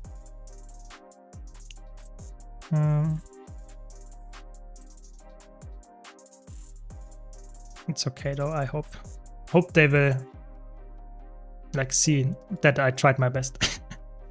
I'm currently playing Alacrity DPS Renegade. Just old school build, very classic, nothing special about it actually. But at the same time, they buffed it. So, really good build, And really fun build as well, very good bursts. And great for content like this, where you just have short-faced fights and power builds are better. Not necessarily in this specific boss, but in normal Iceblood Saga. Power builds are better. It's not the best position to be in here.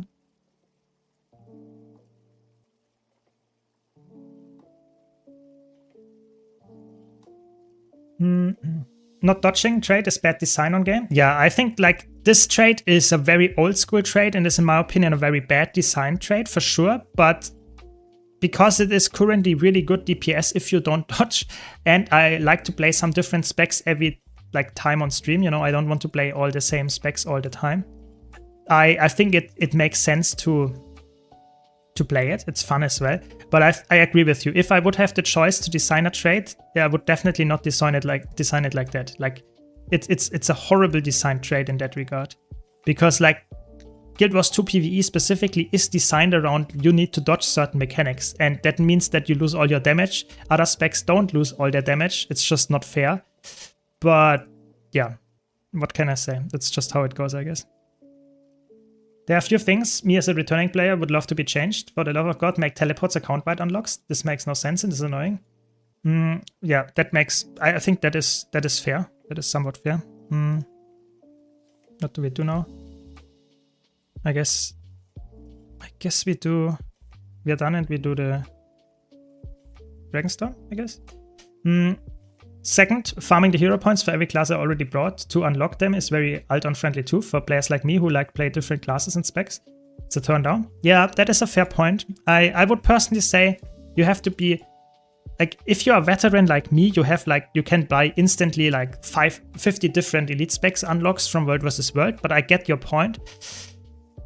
I think Guild Wars 2 is somewhat alt-friendly, but some of the aspects that you mentioned here are definitely not alt-friendly, so I think they could improve on that for sure. Not sure if they will ever do it, because for example, they have the back slots as well, which are also not account-wide, and they will probably never ever change that either. So yeah, the question is like, what is the... When do they actually accept that they should do some stuff, even if it's not profitable for them, or do they ever do that? We don't know. We will have to see. You have to see. I'm with you there though. Yeah. Is Stakes Mirage viable? Yes, it is. It is. You can play Stakes Mirage still. It's not like insanely, like, it's still very good as a DPS build. Yeah. Just wanted to ask for your Harbinger or Reaper is more fun. I personally think it depends on the game mode. I think in PvE I like Harbinger more. In competitive modes I'm currently more on the Reaper fan side, but that's just me. Yeah. Any tips on keybinds? I think keybinds, everyone is different. I think the problem is I cannot give you. I think I have a video. Yeah, I actually know I have a video where I showcase my keybinds.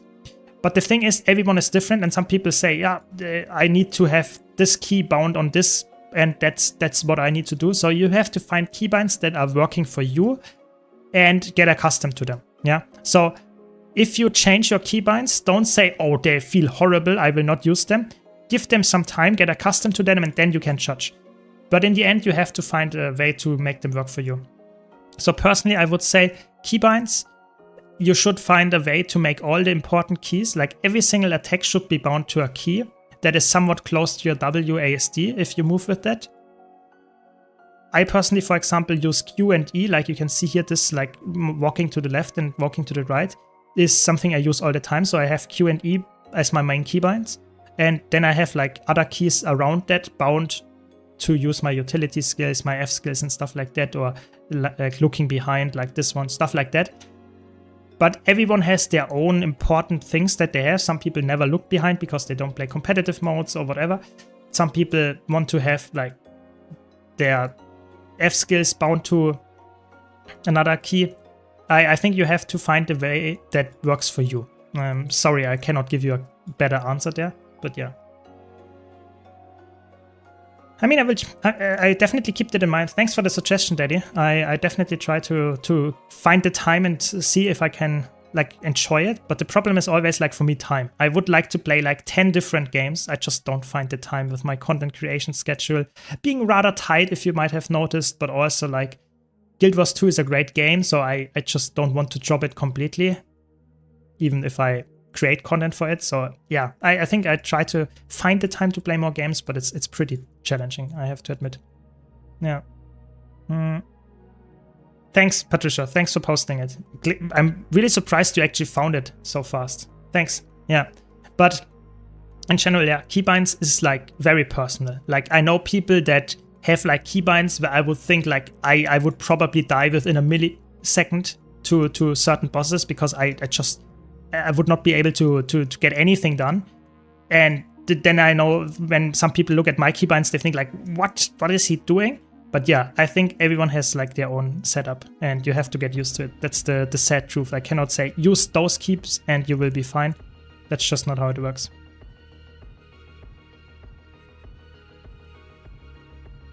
Yeah. Will you do a video about Festival of the Four Winds? Yes.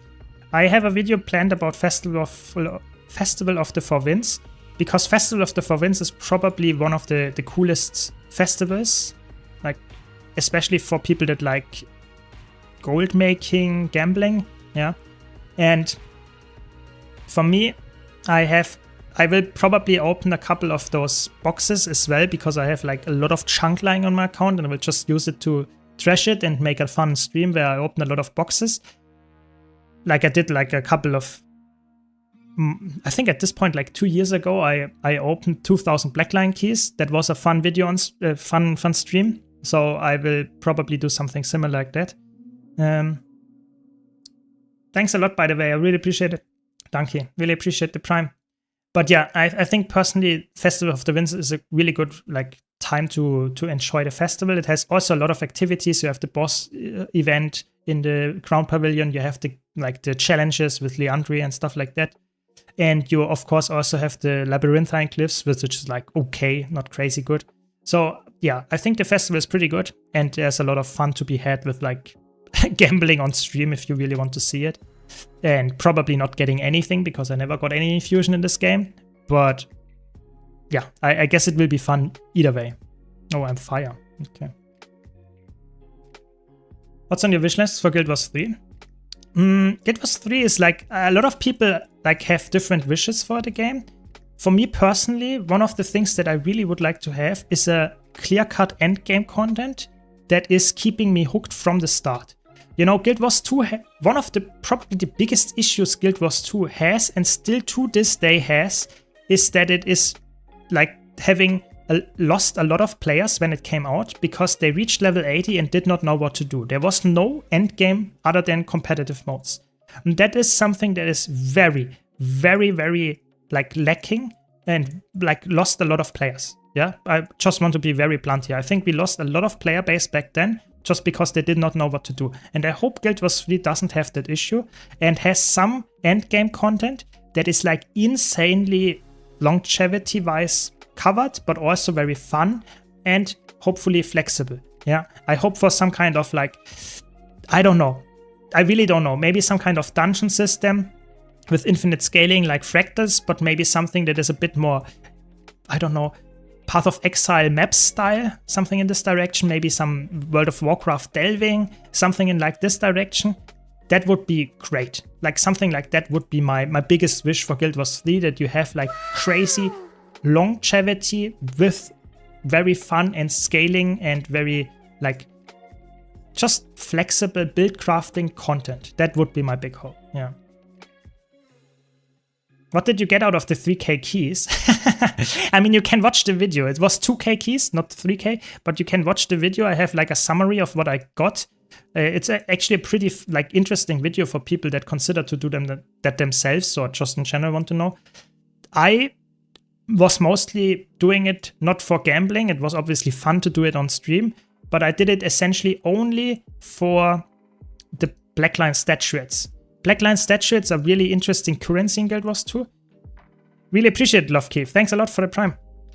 Yeah, for me it's like the statuettes was what I'm after, because it was or is still a currency that can get you a lot of Blackline stuff, even if it's not on sale, and you can get guaranteed wardrobe unlocks and stuff like that. That was for me the main issue or main thing to get, and I got that because that's like guaranteed. But I can tell you it was I was pretty impressed by how little I got besides that. But yeah, you have to watch the video yourself if you want to see how little I got, because it's like it's a fun watch for sure if you like to see me suffer. And I know a lot of people for a fact like to do that here on stream because they like to see me play like quick play and stuff like that. But yeah. I think you're the best one to answer this question. I'm in full legendary gear and couple of cool legendaries. Now I feel like I have no reason to play. Like, what activities do veterans do to keep their game enjoyed? So I think two things. First, I would say the game should be fun.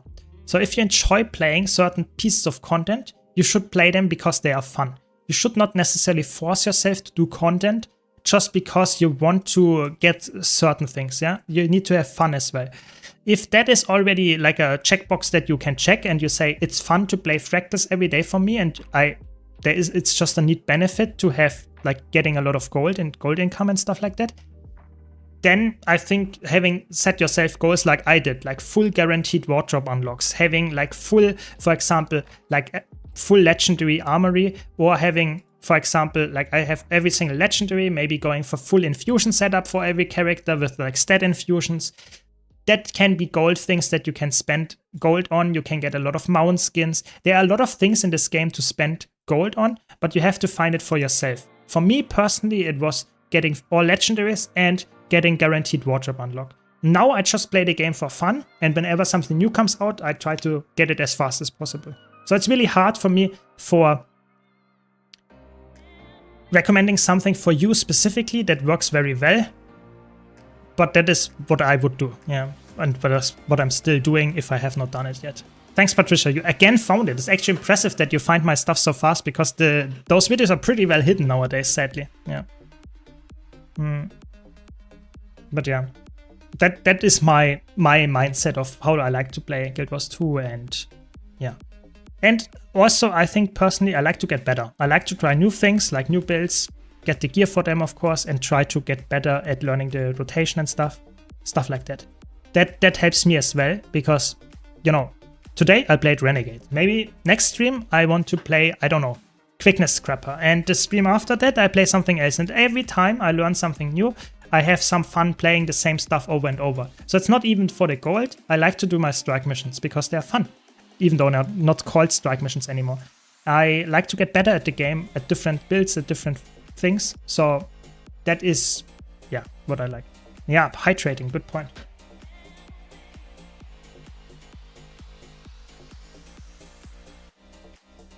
Very good. Thanks for reminding me. So let's do some rush. 40Q already. Nice. Let's do that.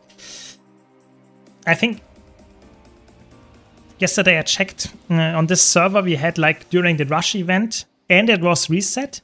We had we had over 120 people in the EBG queue. I think people were at this point needing like 3 hours or something to get into like the map, which is like pretty insane. So the rush event is definitely working. A lot of people get into the game mode, but it's also very annoying for a lot of people like that play World vs. World regularly. Yeah, can be very annoying.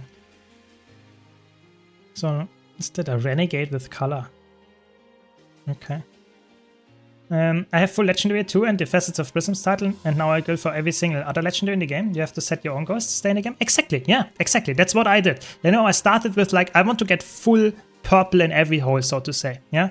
Then I have that, and then I said, okay, now I want to get the Phasm's title, where I just get, for example, every single Oreen skin, yeah? And then, is that a support? I think that's a tank. Isn't that a tank Spellbreaker? I do no damage to them with full Marauder. Okay, that's a bit annoying, I have to be honest. Like, what? Heal Spellbreaker and Renegade? Okay. If that's fun to you, let's do that. And then after I got that, I decided to go for the guaranteed wardrobe stuff. And now I'm just, at this point, I'm getting every single legendary as soon as it comes out. And if I can get it, of course.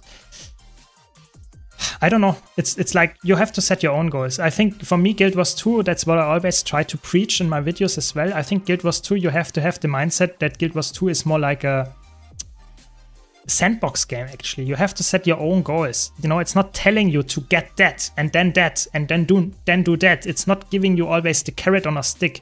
It's more like you have to find your own goals, and if you don't do that, you will probably get bored quite fast of the game. Yeah. Yeah, I would say that's the case. No, I'm not tagging up. I think if I would ever tag up, I would probably not do it on stream. I think if stream needs to be, for me personally, streaming should be interactive. Yeah. And I want to answer your questions and just talk about topics. If I would tag up, it would be a stream that would be, if I would stream it, probably not. It would be very focused on the tagging itself, making the best for my squad, giving the best commands and stuff like that. And not really about interacting with chat, because at some point, you cannot interact with like 3 things at once, or not really well. Yeah. 20k actors for Festival of the Four Winds. Yeah, I mean, I would probably sell it, but if you like to gamble, I guess you can do that. Yeah, I personally would rather sell stuff. Yeah. Yeah. Yeah. Yeah, exactly. I'm playing the game as well for like content, for my YouTube content and stuff like that, but also just for fun, you know. Guild Wars 2 is a very fun game to play. Oh, we have is it a Soul Beast? Power Soul Beast? Looks like a Power Soul Beast to me.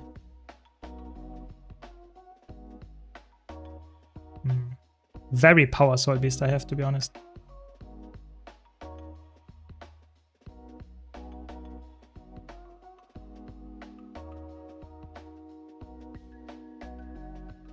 Let's see if we can get the kill here.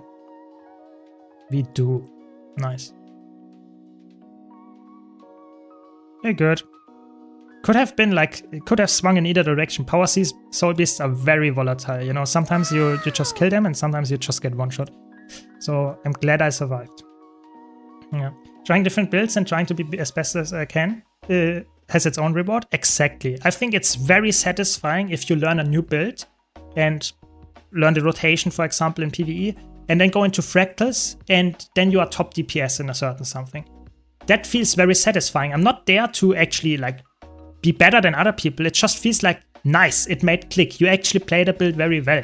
And then, for example, you learn a healer build, and then you carry your group through a certain raid fight because they just died over and over, and you actually made it work because you made a really clutch res or something, while you also upkeep all the boons and tank the boss and stuff. I think that's really cool. I think that's a very fun aspect of the game. You just have to like get to that point. Yeah. Exactly, I agree. It's a very good way to enjoy the game long term for sure. I think I'm addicted to PvP now. Oh no, Snow Bleach.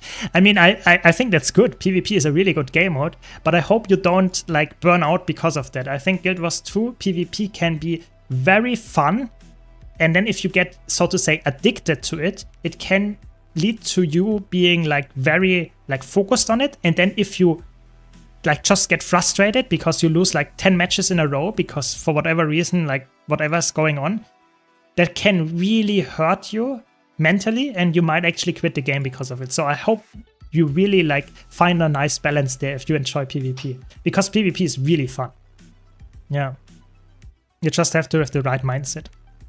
And I know for a fact a lot of people actually enjoy World versus World as well, especially they joined during a rush event and now they actually enjoy it. So maybe at some point we have more people like that as well here. Yeah. Now I think I'm good. That's good. Good to hear. Good to hear. The only way to play PvP long term is to enjoy the gameplay, not care about the rating. Exactly. You know, I'm not even looking at my rating for the most part. I'm just playing PvP, trying to get better at certain builds, trying to have fun, and maybe at some point, if I feel like it, making a montage or something. Oh, the Soul Beast is back. See, that's what I meant. Then you get one shot. Let's waste a bit more time for them. Nice, they got a one shot. Very good. At least they shouldn't get any like points or something. A little bit of points they got for me. Sad. PvP can be fun, yes. After a few minutes in the PvP lobby arena for training a bit, you will see the true side of PvP. What I noticed is that PvP has, like for me, PvP, if you have the mindset of you just play for fun, you don't care about winning or losing too much, you just want to get better, want to win the most amount of matches, but you don't care about rating, you just want to play ranked PvP and that's it. I noticed two things because I have that mindset. There are two options. Either you have a match that is like fun and enjoyable and people write, because there are always people in PvP that write something, either like the enemy team writes you playing a broken build because you win, and or your team writes you are bad because you lost the 1-on-1 3 times in a row or something. That happens all the time. You just ignore that stuff. But I noticed that a lot of times in this season, or especially in the last few years, so to say, because of the low population, that happens very frequently now, because you just encounter a lot of times players that are not on the same skill level as you are, and that can lead to a lot of frustrating situations for both sides. So I think that is something that you have to just say, I ignore that, because that is just happening with lower population or in PvP. It's just a niche game mode. Let's say it like it is. And that means that you just have to accept that the numbers are not there to support that. having crazy fair matches where everyone is in Platinum 1 if you're in Platinum 1, and you have like insanely fair matches and it's just like always 450 to 500 points. That's just not how it is. Sometimes you have people that just go AFK after the first team fight because they got stomped or because they don't see a way to actually win. Yeah, that happens. That happens.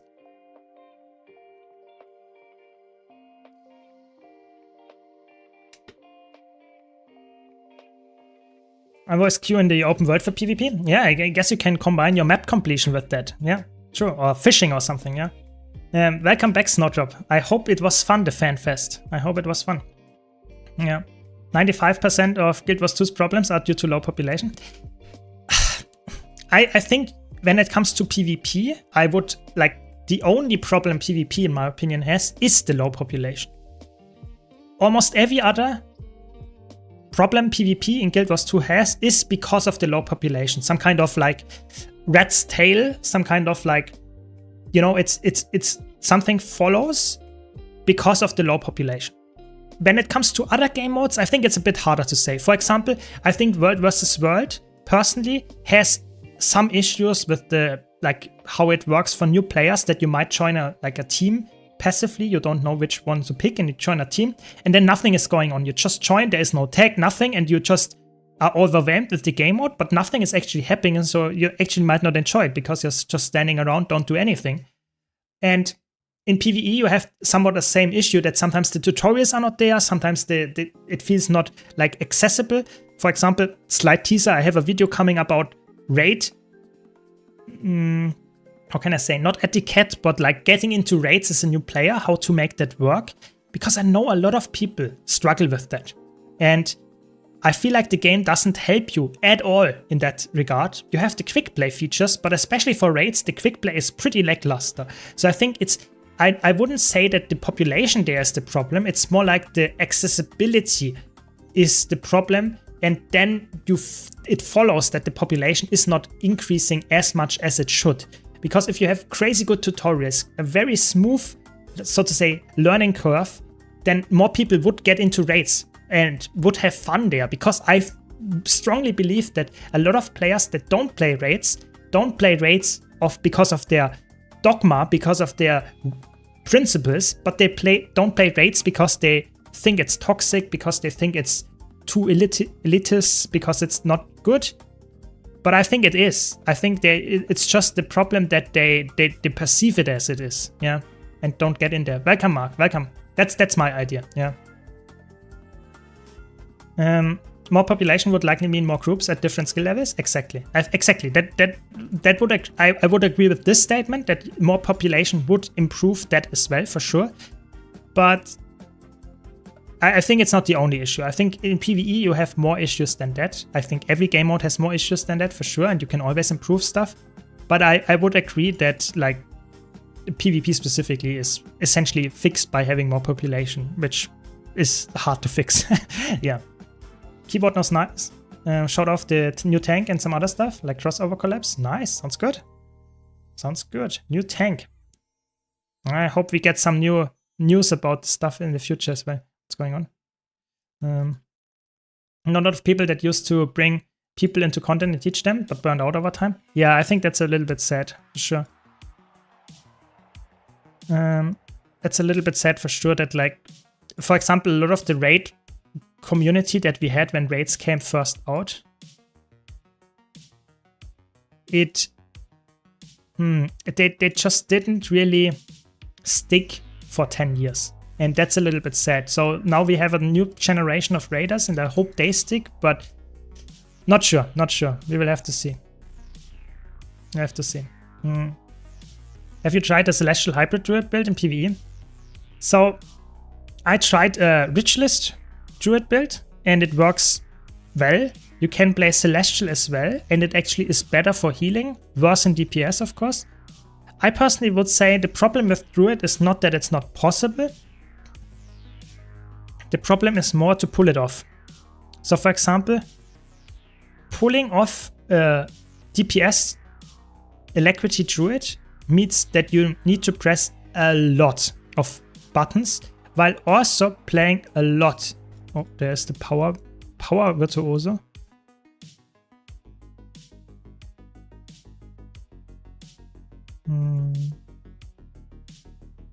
Let's see if we can.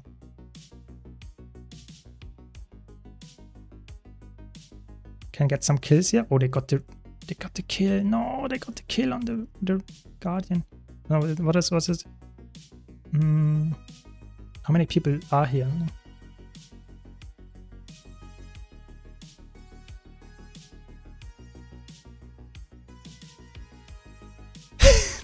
How many are here? What is this? That needs to go in the roaming montage. Like, what?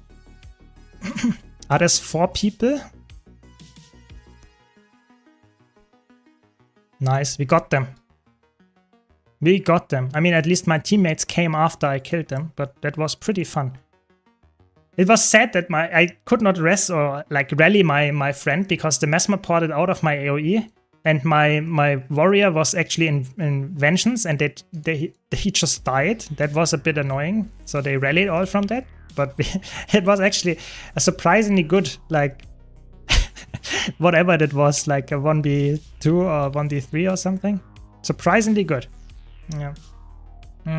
But yeah, Druid has the problem of if you play, whatever you play, whenever you want to play DPS Druid, it gets very hectic, very fast. It's one of the hardest DPS builds to execute, and that just gets inherited to any Alacrity heal, DPS, whatever you want to call it, or full-fledged Alacrity DPS. You inherit this pressing like 5 different buttons, then swapping weapons, pressing 5 different buttons, swapping into Celestial Avatar, pressing 5 different buttons, while dodging, while pressing your utility skills off cooldown. That's one of the highest APMs, and it's a Condi build, so it's not like perfect for upkeep. Yeah, I think it's a very challenging build, and it has a really high benchmark, specifically like the Alacrity build with like full-fledged DPS build, so to say, not Celestial, but it's also pretty hard to achieve in real fights. So I would say give it a try, Celestial. I might make a build guide about it as well at some point, but it's one of the hardest Celestial builds out there, for sure. One of the hardest ones, actually, I would say. To make it actually work very well. Yeah. But it's just my analysis there. Obviously, I'm not the best Druid player. But yeah, what do you think? Let me know about it. What do you think about the blog post or whatever you want to call it, the reveal about Guild Wars 3? So I did not talk too much about it yet here on stream, so let's talk about it. What do you think? Do you think that was a nice reveal? Do you think it was pretty like a nothing burger, or do you think like it's good? What are your thoughts on that? Because we got some news like 2 days ago. I decided to not make a video about it. What are your thoughts about it?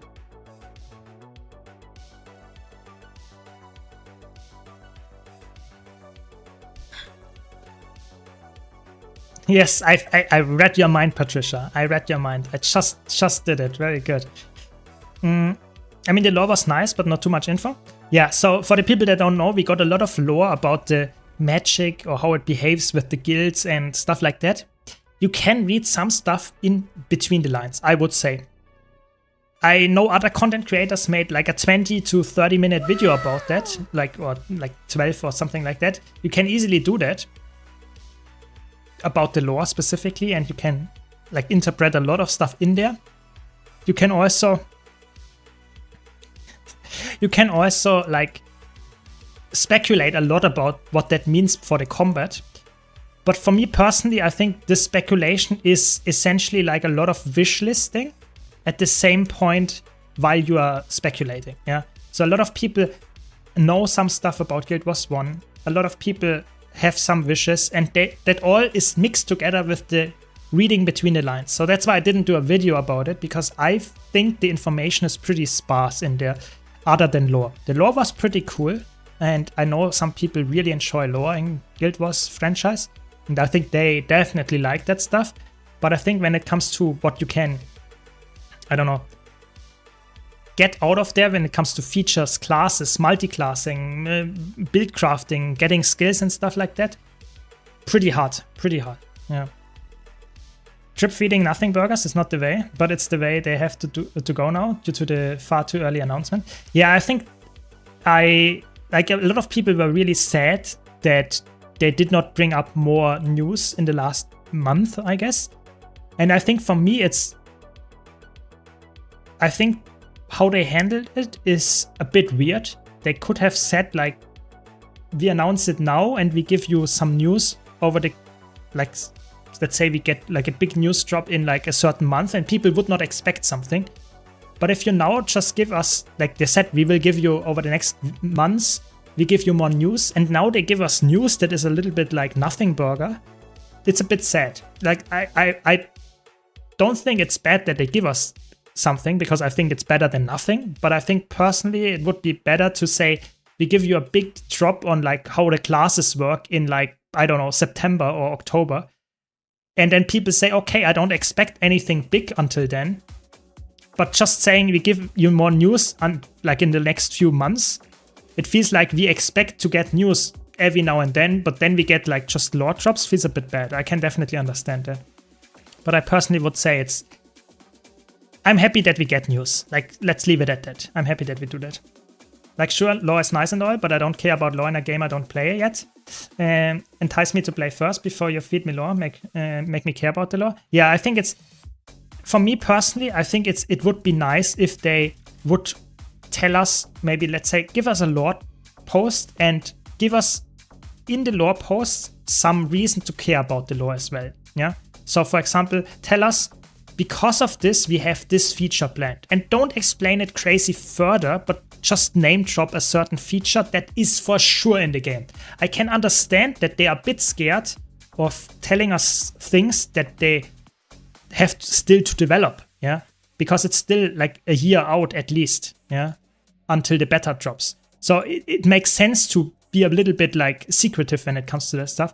But I think if they already know most of the features that they want to have the selling points of the game, after all they developed it for 5 years at least already, yeah. So for me, that is something that they should at least like tease a bit. So for example, if they know there will be, with the lore here specifically, you could argue that there might be multi-classing going on or something like that, or there might be, so to say, not a real class selection in the character creation. Yeah, that might be true with this lore, or that you could interpret there. If that is the case, at least name drop it here with the lore so that people get hyped up about essentially the same nothing burger, but at least some kind of small confirmation there. Yeah, that would be my hope. Yeah. Yeah, exactly. With the mount as well. They told us something about the mount, and they could have just name dropped a little bit of a snippet of feature that is coming because of this mount, or just how they use it in this open world to explore or whatever. Just give us like one sentence that is confirming that there will be a really cool feature. Don't explain the feature yet. I think that's not... You don't need to do everything at once, but give us a confirmation of some kind of feature when you already drop some kind of news. For me personally, that would be really good. Yeah. But I mean, I can understand it. The stuff about the signets was interesting bit. Food for thought. Yeah, I think the signets, I obviously, I did not play Guild Wars 1, but I know in Guild Wars 1, signets are a very interesting thing. In Guild Wars 2, signets are very boring, like just passives and actives. I think they will go the Guild Wars 1 route and make it more interesting in Guild Wars 3. Probably with some kind of collection attached to it, so that you collect skills from certain bosses and stuff like that and charge up your signets and whatever. I think that can definitely work, but we don't have any real confirmation. It's just speculating and some wish listing, I would say, there. So we have to see. We have to see what's going on. That's why basically disregard all news articles until next year. As like, yeah, I mean, I can definitely understand that. For me personally, that's why a lot of people like to speculate about stuff. But the thing is, if you speculate out of the blue without having any actual like basis, I think it's a little bit like too much. That's why I didn't do a video about it. But as soon as they drop some stuff that is actually interesting and gives me hints about, like actual hints where I can say, okay, this is like coming to the game, but we don't know anything about it yet, that would be cool to make a video about it. But we will have to see. Like for now, we haven't had anything about the game since the announcement trailer like that yet. I will have to see if they will do it. I will have to see. And then I make a video and more content and more speculating and like maybe even my wish list about this feature, speculation and stuff like that for sure. But like reading between lines and then making speculation about it and then wish listing is too many ifs in between the actual announcement. So I really hope we get news that are actually clear cut. This is coming. Yeah. Yeah. How do I go about finding a guild to run PvE with? I'm struggling to find people to consistently play with. There are multiple ways. So you can go in the like LFG to find your guilds. There's a guilds selection thing. Thanks, Blunt. Really appreciate the Prime. I would personally say, for me, the best way is going like either to the forums or Reddit. There is a guild recruitment Reddit as well that can be decent for you. Or going in the game in map chat asking, like for example, let's say you want to get into a raid guild. To get into a raid guild, you should probably ask in lines, ask Airdrum. If you want to go in a, for example, I don't know, World vs. World guild, maybe ask in World vs. World. I think you should always like be in the game mode and ask for the people that are somewhat like-minded in this specific game mode. But you can also look for Discord servers, like for example, if you specifically look for raid training groups and look for a guild with that, you should probably go to a raid training Discord and stuff like that. I think that helps. But yeah, the game is not really telling you that easily where to find your guild, but I can also not recommend you like a specific guild for a specific thing, because you always have to find the one that is for you and has the right players and the right playtime and stuff like that. So yeah, that's just my tips there. Yeah, I guess you can also ask for like the RP guilds in Heart of the Mists as well. That's a good point. I guess that's fair. But oh, we have another 101. Blind this, dodge this. Whoa, that wasn't interesting. I never saw someone do that. They always fear first, but this guy was just like, nah, I don't do fearing. We don't do that stuff here.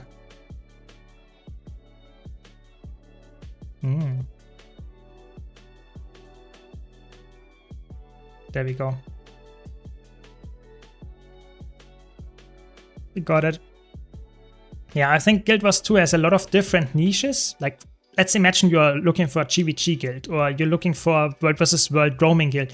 There are so many different niches, and you just have to find the place where the people are in those niches, typically, where you play with them or play against them, and then you can ask for guilds.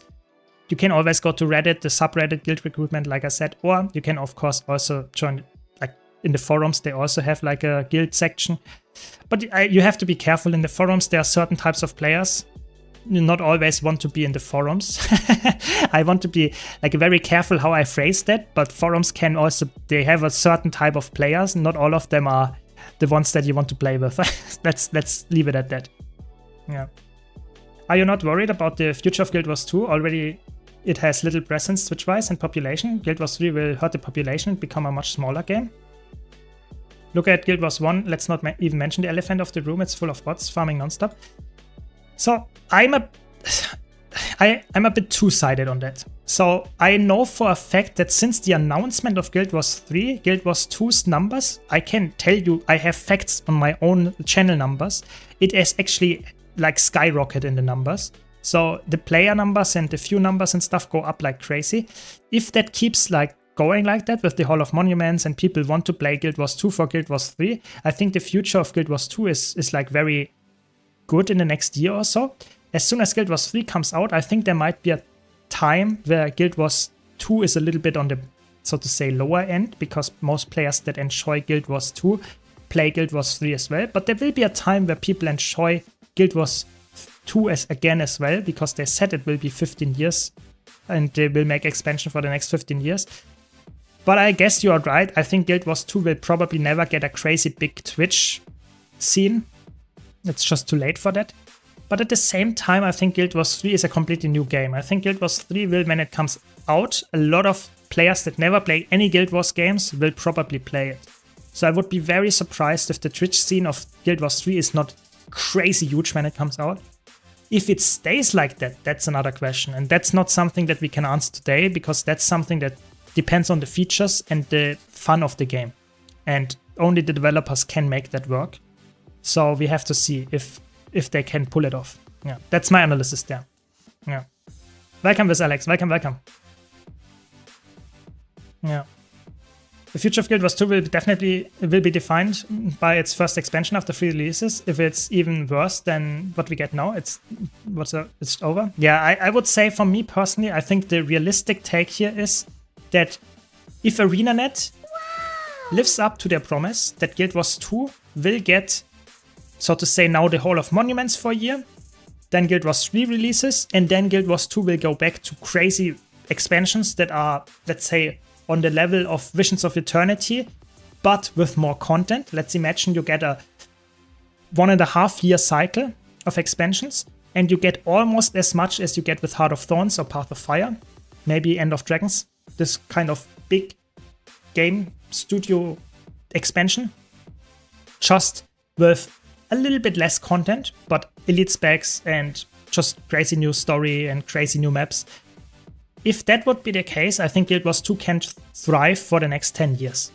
But if they continue to make expansions that are small, have huge gaps between content releases, and then the content release might only be like a raid update and that's it, and people have to wait for one map 6 months, I think then Guild Wars 2 will decline over time. That is the case.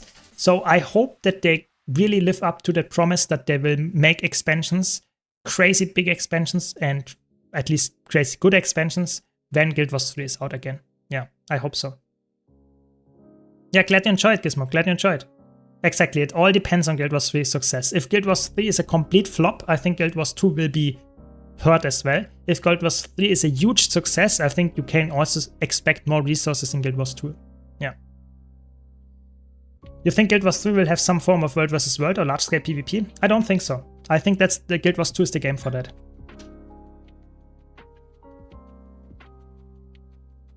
Yeah, I think I'm with you there with Alex. I think it's very realistic that imagine you have an update. Let's say Guild Wars 3 will launch in May 2028. And then you have like 6 months where everyone plays Guild Wars 3 and only a couple of people are just the try-hard Guild Wars 2 players by Guild Wars 2. But then 6 months after that, let's say let's just imagine in November, the next Guild Wars 2 expansion drops.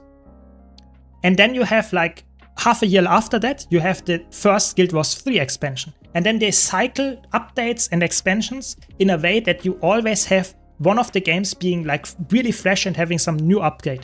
That would be awesome. And I think PoE 1 and 2 struggled a bit in the beginning, but now they actually do that, and I think that's really good. Yeah. Yeah. Yeah, I agree. Guild Wars 2 needs UI and LFG updates. Not sure if that will happen. So personally, I think because of the Guild Wars 3 announcement and because of the Hall of Monuments, and they are not being like really focused on new maps and new convergences and stuff like that, I think they are actually pretty okay with focusing on updating outdated systems. They said they will go back to the Citan fight. And in the same regard, they also said they will look to update the performance of Guild Wars 2. Yeah, so I think it's likely that they might also look at the game and say UI customization is a huge issue. And the LFG might be a bit outdated as well. So maybe make it a bit more updated. You know, maybe there is a world where they add role queue, yeah, something like that.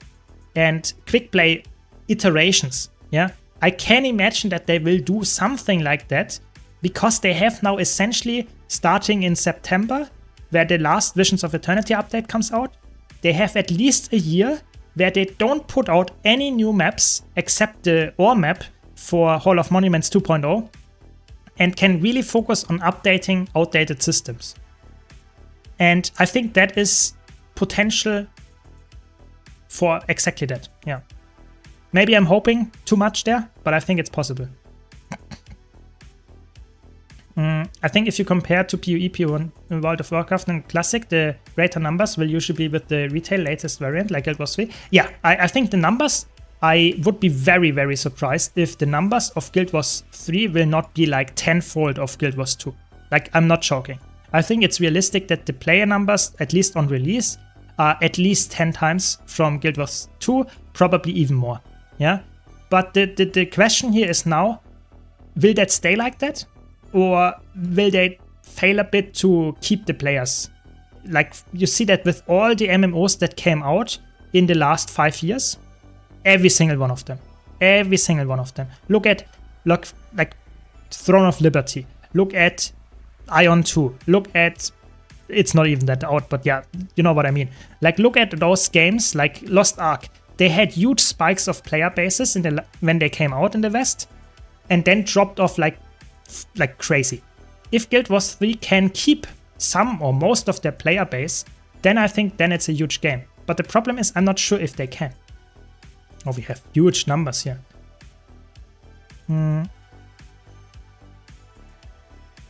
That's good. Yeah, something going on here. We have to see. Welcome, Loopy. Welcome, welcome. How are you doing today? I wonder what classes will exist in Guild Wars 3. I think Engineer is pretty sure that it will not exist. I think we will have to see what exactly is going on. We can read something between the lines, what they said in the last blog post, or like the last reveal on Thursday. But I would say, you can say Revenant probably doesn't exist. You can say probably Engineer doesn't exist. It might Mesmer and Necromancer, they will probably exist. So you can make some guesses, but you don't even know if classes will exist. So it could be that classes don't exist. We have to see, you know, we have to see. Nice, we have like a public squad here. So like not public, private. So I was just like running around and trying to get as much kills as well. Very good, we farmed in here. I like it. Yeah, that's my guess there. We don't know the classes until they announce it, and maybe there might be even like a classless system. That could be the case as well. So we have to wait and see. Yeah. Top tier world versus world skills. Yeah, exactly. Top tier, playing just like a healer to get all the loot and having all the boosters activated. That are my top tier world versus world skills. Exactly, Loopy, exactly. I'm from French. Thanks for your videos on YouTube. I watched it a lot. Nice, glad that I have some people from France and hopefully they understand my English as well. Very good. Yeah, nice to see you here on Twitch for the first time, because I've never seen on Connecting My Timing. Thanks for it. Yeah, glad you enjoy it. And I'm happy to have you here as well. Very good. Yeah, I think that the problem is like, if Guild Wars 3 is like not keeping the player base, I think you can see Guild Wars 2 growing again. But if Guild Wars 3 will keep its player base, and a lot of players that play Guild Wars 2 will play only Guild Wars 3 and it will upkeep it, then I think the player numbers in Guild Wars 2 will decrease. But I think it's okay. Like, the only game modes that suffer like huge from that is probably World versus World and probably Open World PvE in Guild Wars 2. And because of that, that is actually the reason why I believe that ArenaNet does not make Open World PvEs for sure, and Open World PvP stuff in Guild Wars 3, because I think they know those numbers will be decreasing if they would make anything similar to that in Guild Wars 3. So I think it's quite likely that they say nothing even remotely close to that, and therefore players that like to play that will go and play Guild Wars 2. Yeah, I think that's my whole proof, or like theory, conspiracy, whatever. Yeah. That is my idea. That games that get a large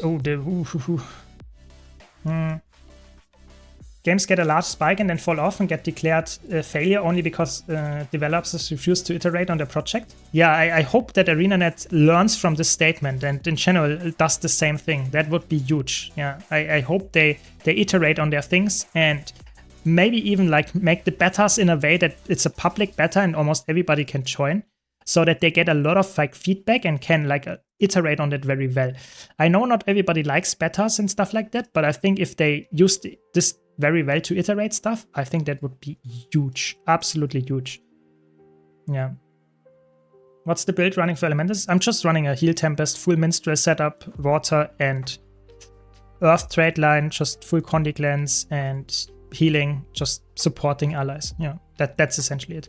Gives you a lot of loot bags here and is also somewhat helpful. It's not the perfect build, but it works pretty well in clouding scenarios and in private text like here, where I don't know where the commander is. Yeah. So as long as ArenaNet iterates and iterates fast, it will be successful. Yep, I would say that's probably the... Yeah, you hit it there pretty well. Yeah, I would say so. I wonder which types of endgame content Guild Wars 3 even wants to have.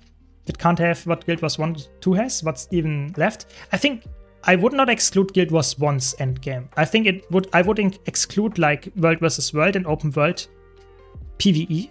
Like crazy large-scale open world PvE. I think I would exclude those, but I think it will have some kind of dungeon content, a lot of it, and I think it might even have some kind of like this creature collection, skill collection system of Guild Wars 1, just in bigger scale. I would be surprised if they don't have that. I don't know what the endgame systems are. That's why I'm so excited for news about it, but I have to be honest, I don't see we getting that like in the next months. Yeah.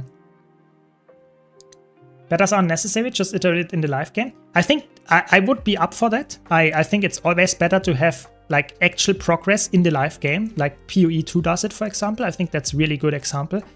It's not perfect, but it's a good example. But the problem in the other hand is they already announced the beta, so I would be surprised if the beta is something that they just make very small and not really like, oh my god, that is a nasty wall. That would be my idea and my understanding of it right now. Oh, another nasty wall. They are legendary with their voice. It's crazy. Okay, they got me. Can you give the best profession with all specs that can be the best choice for World vs. World? I think Guardian is the best for World vs. World, personally. Really flexible, you can play all specs. It's really good in all situations. Yeah. It's funny to think that lore-wise, Guild Wars 3 is the first game. Yeah, it's interesting. It's definitely very, very interesting in how the lore and the timescale works, but I'm not a lore guy, so I don't really care. If the gameplay is good, I'm fine with that. Yeah, like Fractals. I think Fractals could be, like, they could go harder on the Fractal idea.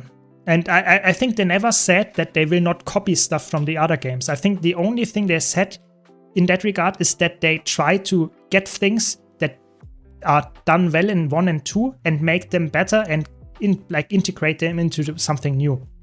So I think Fractals are not on the table of being like, so to say, completely replaced. I think actually if you like instance content, I'm not joking, I think Guild Wars 3 will be better. I don't see Guild Wars 2 being the game for instant content. I think it's actually the opposite. I think open world stuff, that's Guild Wars 2. Doesn't matter if it's World vs. World or PvE. If it's instance, I think Guild Wars 3 will be the game for you. That would be my prediction.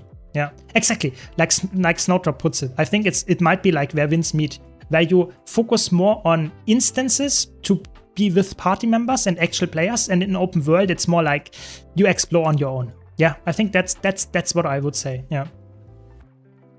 I'm very interested in if I'm right there or not, but I would say my prediction thing is I have a pretty good, like, if you would give me points, I would have a decent amount of points, because I predicted, I think it was in December of last year, that they announced Guild Wars 3 this year, and what actually is what it is, that is an Unreal 5 engine game and stuff like that. I predicted that stuff, so I think I'm not bad with that, but maybe I'm just lucky. Yeah. So I hope I have some good ideas there, and they will actually come to fruition there. We will see. Maybe I'm laughing at this statement in like a year from now, but we will see.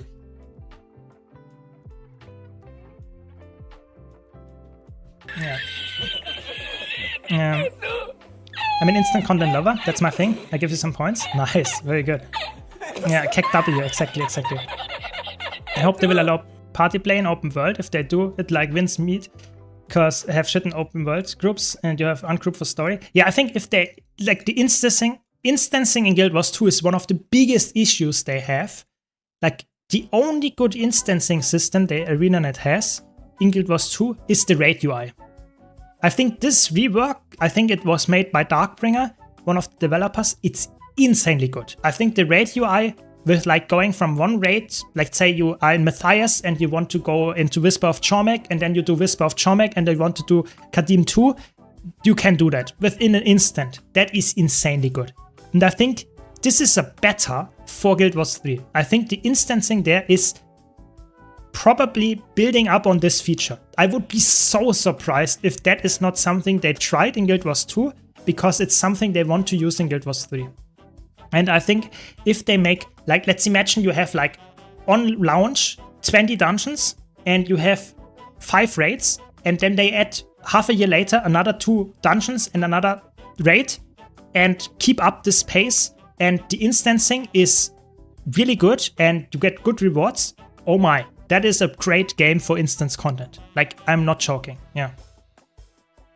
Can you give the second best profession after Guard if I don't like the gameplay? I would say Necromancer. Necromancer is probably the best because it's really good in Zergs with Scourge, Reaper, Ritualist. And for roaming, Harbinger and Reaper are really good, and Ritualist. So those would be probably the 2 best professions, Guardian and Necromancer, for World vs. World personally. But you can play like Elementalist and Engineer are also decent. I just wouldn't play Thief, I wouldn't play Ranger because they are not like... I mean, Ranger is actually quite decent now with Druid as well. I think every class can do it. I think that's just my take on it. That's just my take. Yeah. One of my biggest surprises in LFG is that anyone can hijack a party. Yeah, I think that is so bad. Like, there are so many bad designs in that regard. Like, I recently, I think it was last week, we played some DRMs on stream. Yeah, Dragon Response Mission. And this is so scuffed. It's by far the worst system. It uses the party UI. So the core game's party, where you join like the story from another player. This is so bad. It's horrible. Absolute garbage. Really, really bad. And I think it's like the Fractal UI is better than that. It's still not perfect. And the Raid UI it's also not perfect, but it's pretty close to perfect. It's really good, the Raid UI. And I hope they implement this Raid UI not only in Guild Wars 3, I think that's almost a given, but I also hope that they improve all of those like party instancing issues and make the UI so clean as the Raid UI for every other instance content in PvE as well. In Guild Wars 2. That would be my big hope. Maybe I'm coping too much here, but that would be my big hope. Yeah. I guess that the squad commander was supposed to fill that role. Yeah, I mean, commanders and stuff. The problem is, for me, a new player doesn't know about commanders. And like, commanding is like requiring you to have a tech. But the problem is you cannot do that with parties. So at the same point, this is also pretty scuffed already. And then I don't know. I feel like parties, squads, and all of that stuff is just like they did not really iterate on any of those features. They just implemented them and then left them alone and then made a new feature that is completely different. So I personally think it's really important that at some point they unify the system as well. Like, make parties the baseline and squads are just like an agglomeration of parties and using the same features, or maybe making a 5-person squad possible as well and using the squad features that you can use markers, for example, in parties. Stuff like that would be awesome. But I'm not sure. Just like thinking out loud.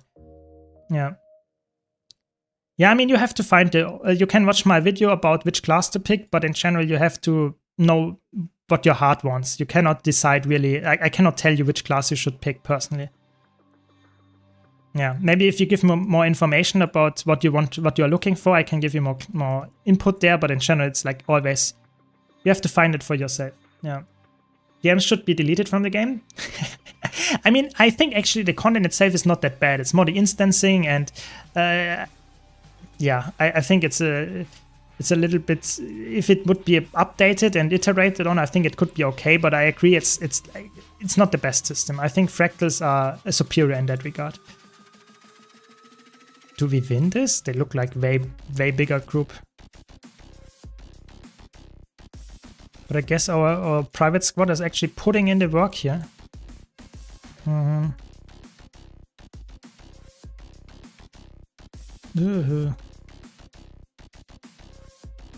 Maybe not. Yeah, they got us. They got us. That's okay. Someone reses me. That's nice, but it's not gonna work. Not gonna work. Yeah, you're not responding to the Dragon Response Mission. Yeah, I see that. I see that, yeah.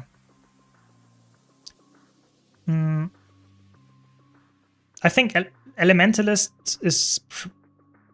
or Engineer probably the next best for 3rd place, I would say. Yeah. Those would be my next best ones. Yeah. Personally. Yeah. Commander tech should be free.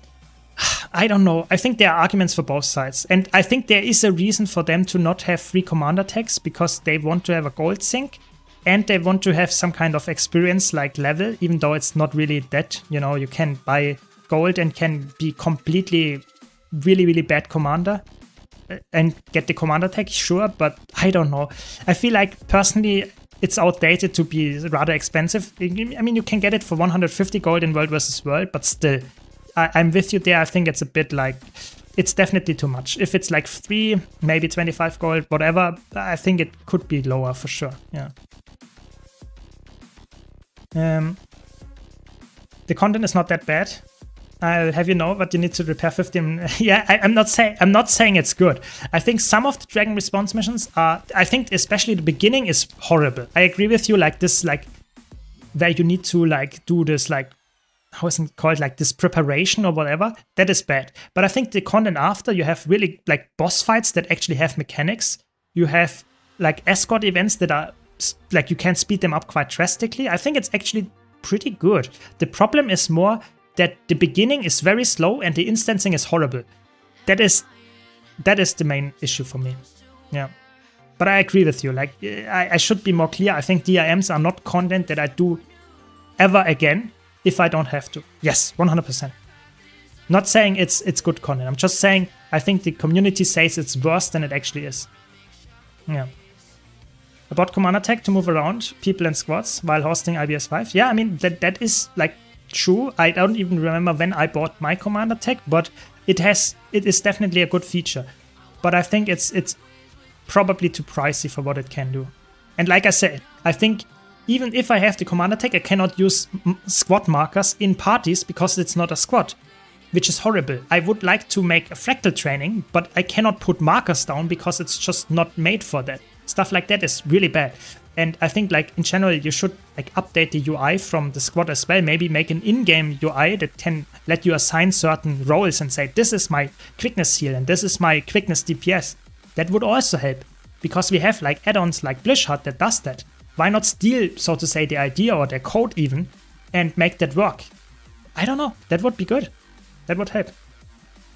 But yeah, I think fractals are for sure the way to do it. DRMs are not the way to do it. I think fractals are the 5-person instant content and raid are the 10-person instant content. And I even think that might be a hot take, but I think convergences are unnecessary in Guild Wars 2. I personally think that convergences in Guild Wars 2 are just an instance of an open world event. And I think with Guild Wars 3 coming out, I personally think you don't really want more convergences, even though I like them a lot. I personally really like convergences. I think the healthy way, also in terms of resources, would be to make just open world events, meta events being, so to say, convergences. I think convergences themselves are not really necessary. Even though it's fun, and especially the challenge modes are fun, I think it's not really a system that is like necessary. It's just unnecessarily splitting the player base. Yeah. I think that is like, yeah, I really think Guild Wars 2 will probably not get like crazy amounts of fractals and raids in the future anyway, if any. But I think convergences are almost like guaranteed to not happen. I think it's just make open world events that are good. Like make Dragon stands, make like Dragon's End events for the new expansions. And people will love that. We don't need another convergence. Even though I know people like challenge mode convergences, like farming convergences, sure. But I think the player base, the big player base, would rather see resources put into the content like open world events and stuff like that and new maps. I would definitely say that. Yeah. We definitely need more people to learn 99 and 100 fractals. So many people in LFG skip it because they're afraid. But after the nerfs, they're not really that hard. I think they were never crazy hard. I think the problem is, for me personally, 99 fractal is actually, after the nerfs, it's actually really good. Like you can easily do the 99 fractal. Oh, let's see, can we win this? They look like they have more numbers. Our players just stood still and we just died. That's a bit sad. That's okay. I guess we just leave. And we have a small squad here. Those are the... they're leaving as well. Yeah. Yeah, I think especially 99 is actually not scary at all anymore. It's very easy. It has a very low... It's not as HP spongy anymore at all. I think 100 CM... I think for me it was never the HP pool that was the problem. At least from the normal boss. I think the problem of 100 CM is that people need to know the mechanics. Like, literally, you need to know the mechanics. Really. And that is, like, for example, if you have a Gluttony that does not know how to do as much damage as possible with the Gluttony, this is almost instantly a fail. Or if your support does not take the correct orbs or doesn't have enough CC, stuff like that, or doesn't know how to bait the CC for stuff like that, that can be horrible. So 100 CM is for me like very mechanics heavy. It's more like a raid boss than it is a fractal, and that's why people are scared. But 99 CM you should not be scared at all, I think. Even 100 CM is not scary at all. You just need to know which bosses are, or which attacks and how to deal with it. I think, I'm not joking, 100 CM, I did it a lot, and I really noticed that, especially in PUCs. The most scary part in 100 CM is essentially the split phase. I really think the split phase is the scary part. Because in the split phase, that's where players actually fail and don't deal enough damage, where players don't get enough damage out. I think that's really the split phase is the key here. And then the balance of that, it was like increased, or decreased rather, but it's still pretty challenging. Yeah.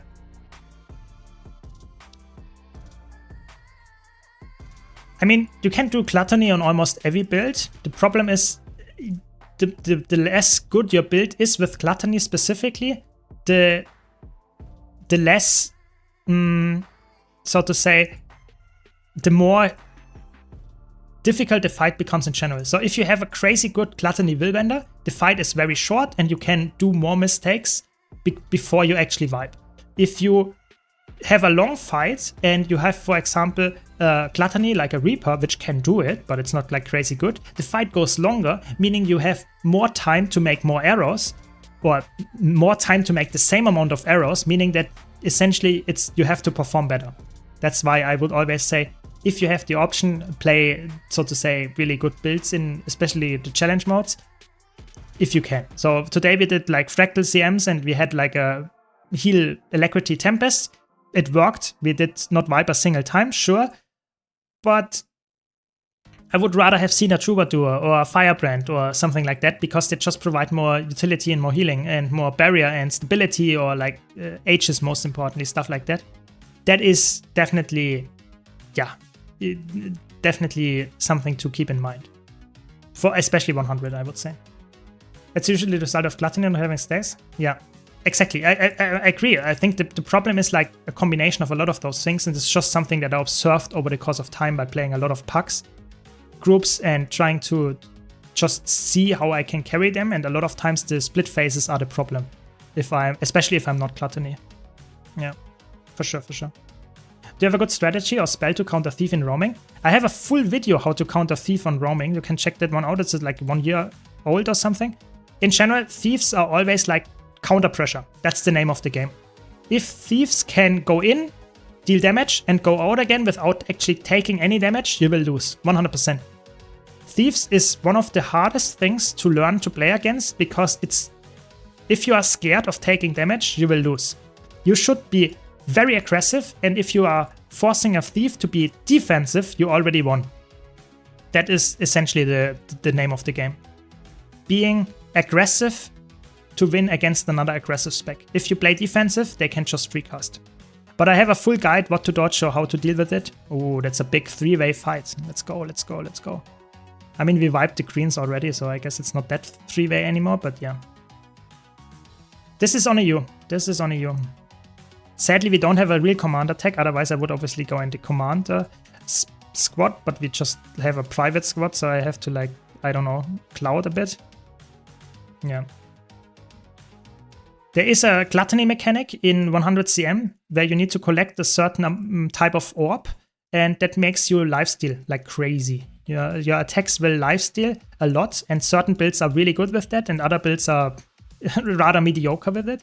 So that's the Glutton mechanic. Just in 100 challenge mode, or in general, it's also in 100 normal mode, but in fractals, yeah, in the Lonely Tower fractal, that is. Nice, we won. Very good.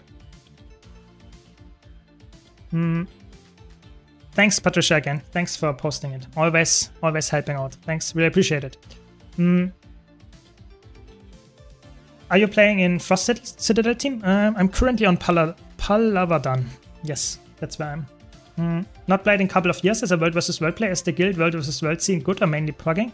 It's really good with the new rather new system where you have like, so to say, your alliance system without real alliances. So you have to have a guild selected, and then you have your guilds, so to say, stuck together on the same server. That is a really good system in that regard. So guilds are pretty active, World vs. World guild. You have, at least if you're on the high-end servers or high-end guilds, you have always action going on. So yeah, I would say it's a good system for crazy tryhard World vs. World player. It's a good time to play. Is Gale Shot any good in World vs. World? As a roamer, it's a decent roamer. As a Zerg player, I would not play it. Like if you are playing Gale Shot, let's say you're playing Gale Shot in this situation, yeah, it's not good. Why? Because you see there is a bubble, there is a reflect.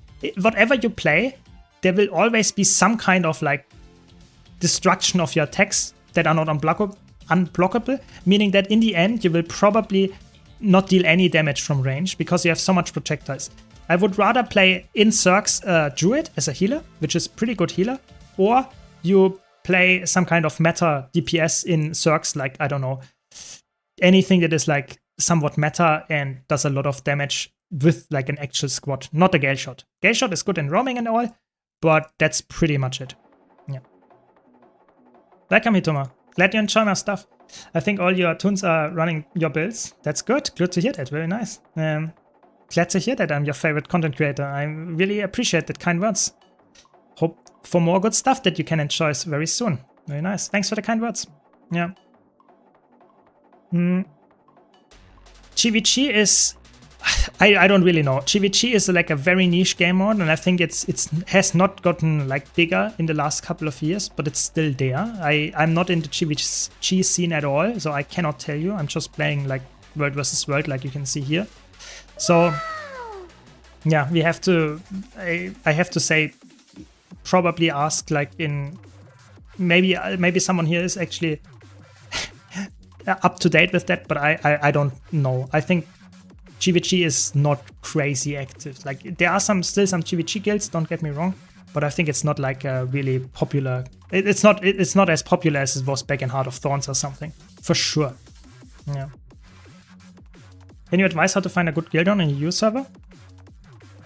I mean, I mentioned it earlier. You can watch the VOD. I talked like for multiple minutes about that, but in general, just go to the place where you want to like play mostly. So if you want to play raids and want to be in a raid guild, you should go to the Lion's Arch Airdrome and then in general ask there, or use external tools like Discord servers. But yeah, it's not the best. There is not like insanely good ways to just go there and you will find the guild. It's always like a little bit like hit or miss, I would say. Yeah. That's my favorite GVG player. Yeah, I mean, I think GVG is a really cool concept.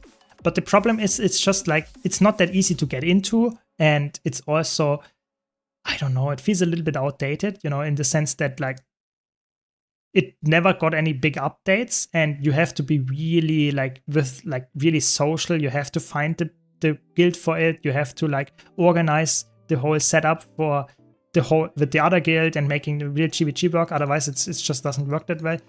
I don't know. I think it requires too much setup for the normal casual player. That's the problem. Yeah, that's the problem.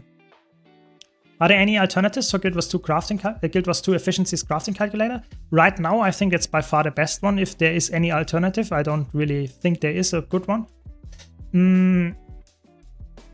I hope we can make something work in the future. We will see, but for now, I think you have to use it. Yeah.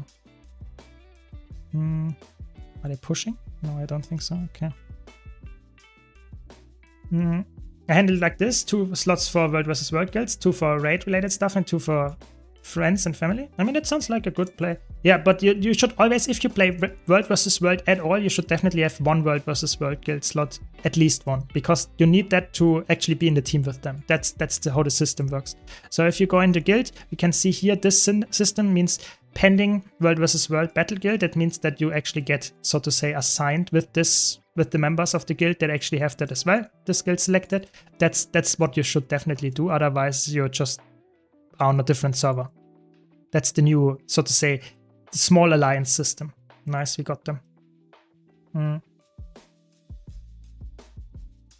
I really don't know too much about World vs. World active guilds. I mean, on this server there are a lot of others. Maybe someone in chat knows. I can also, like, if you ask in Discord again, I can give you some people that actually are into World vs. World guilds and stuff like that, into like recruiting and stuff. I can give you some people there, but I don't know exactly which guilds you want to go and which, like, are the top guilds that are still, like, looking for people. Yeah, I'm really not that much into, like, guild GVG, sadly. Yeah. Yeah. Can we win against the blues? That's the question. I think we always won against the greens, but can we win against the blues? Let's try. I think you definitely notice the changes in the balance. Like, evokers are way less, like, powerful now after the changes to, like, the spear and stuff like that. So it's definitely now a bit different meta. I think World vs. World is actually the meta that changed the most. Funnily, not PvE or not PvP. It's really World vs. World that changed a little bit the meta, yeah, in terms of, like, Virtuosos, for example, got different, like, attacks now, how they play it. Yeah, I think it's interesting.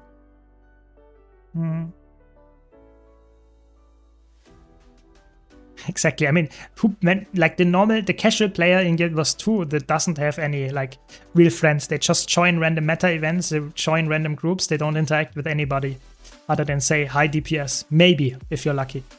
Now, I'm a bit of, like, exaggerating here, but I think Guild Wars 2 is really known for its rather casual playstyle. I think there are not that many players that are, like, crazy into World vs. World GVGs and maybe crazy raids and stuff like that.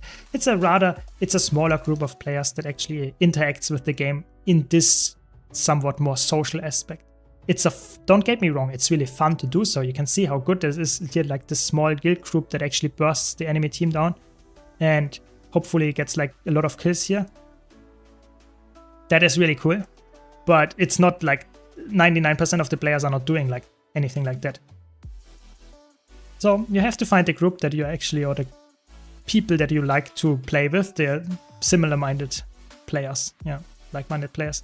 How is Spear on Tempt in World vs. World? Still pretty good. Still pretty good. It got nerfed for sure, but it's definitely a strong build. It's the same for Spear Catalyst, Spear Evoker. They are still good DPS builds for Zergs. They are just less overpowered and less, so to say, restrictive in terms of what other specs you can play. Yeah, ooh, Champion of Champion. We have a PvP player here. Doesn't help them. Yeah. You're either cursed or blessed then, depending on your preferences. I guess that's true. That is true. Yeah, I mean, you can see World vs. World Rush really active. We currently have 50-person queue, like, in the middle of the day on EU. So I think the rush events definitely, for the better or the worse, make this certain game mode more active. That is definitely the case. So I'm happy with the rush events. I just hope we get, in August specifically, some more action, some news, some kind of, like, I think we only have, for now, it's only confirmed that we get, on Tuesday, we get the World Boss Rush, and then on, like, in a couple of weeks, we get the Festival of the Four Winds. I hope there's something else happening in August, and not only that, because that would be rather boring, I have to admit. Rather boring. But yeah, we will have to see. I mean, I really hope, like, they did a roadmap that ends in August. I really hope they give us the roadmap for the next one. Like, September 1st, we know that there will be the update because the special tab ends in 38 days. So that's when the next Visions of Eternity, or the last Visions of Eternity update, the big one, comes out. I really hope that we get some roadmap after that. That is like, that's what I'm hoping for. Like getting a roadmap for what happens after. What happens then? When do we get the first Hall of Monuments 2.0 update? When do we get some kind of improvements to, for example, I don't know, maybe, how's it called? The graphics, stuff like that, because they told us that will happen. Yeah.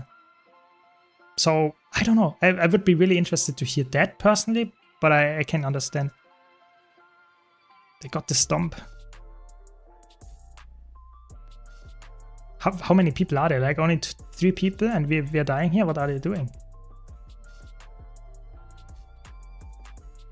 Classic Romas getting kills here. Not good against the Zerg players.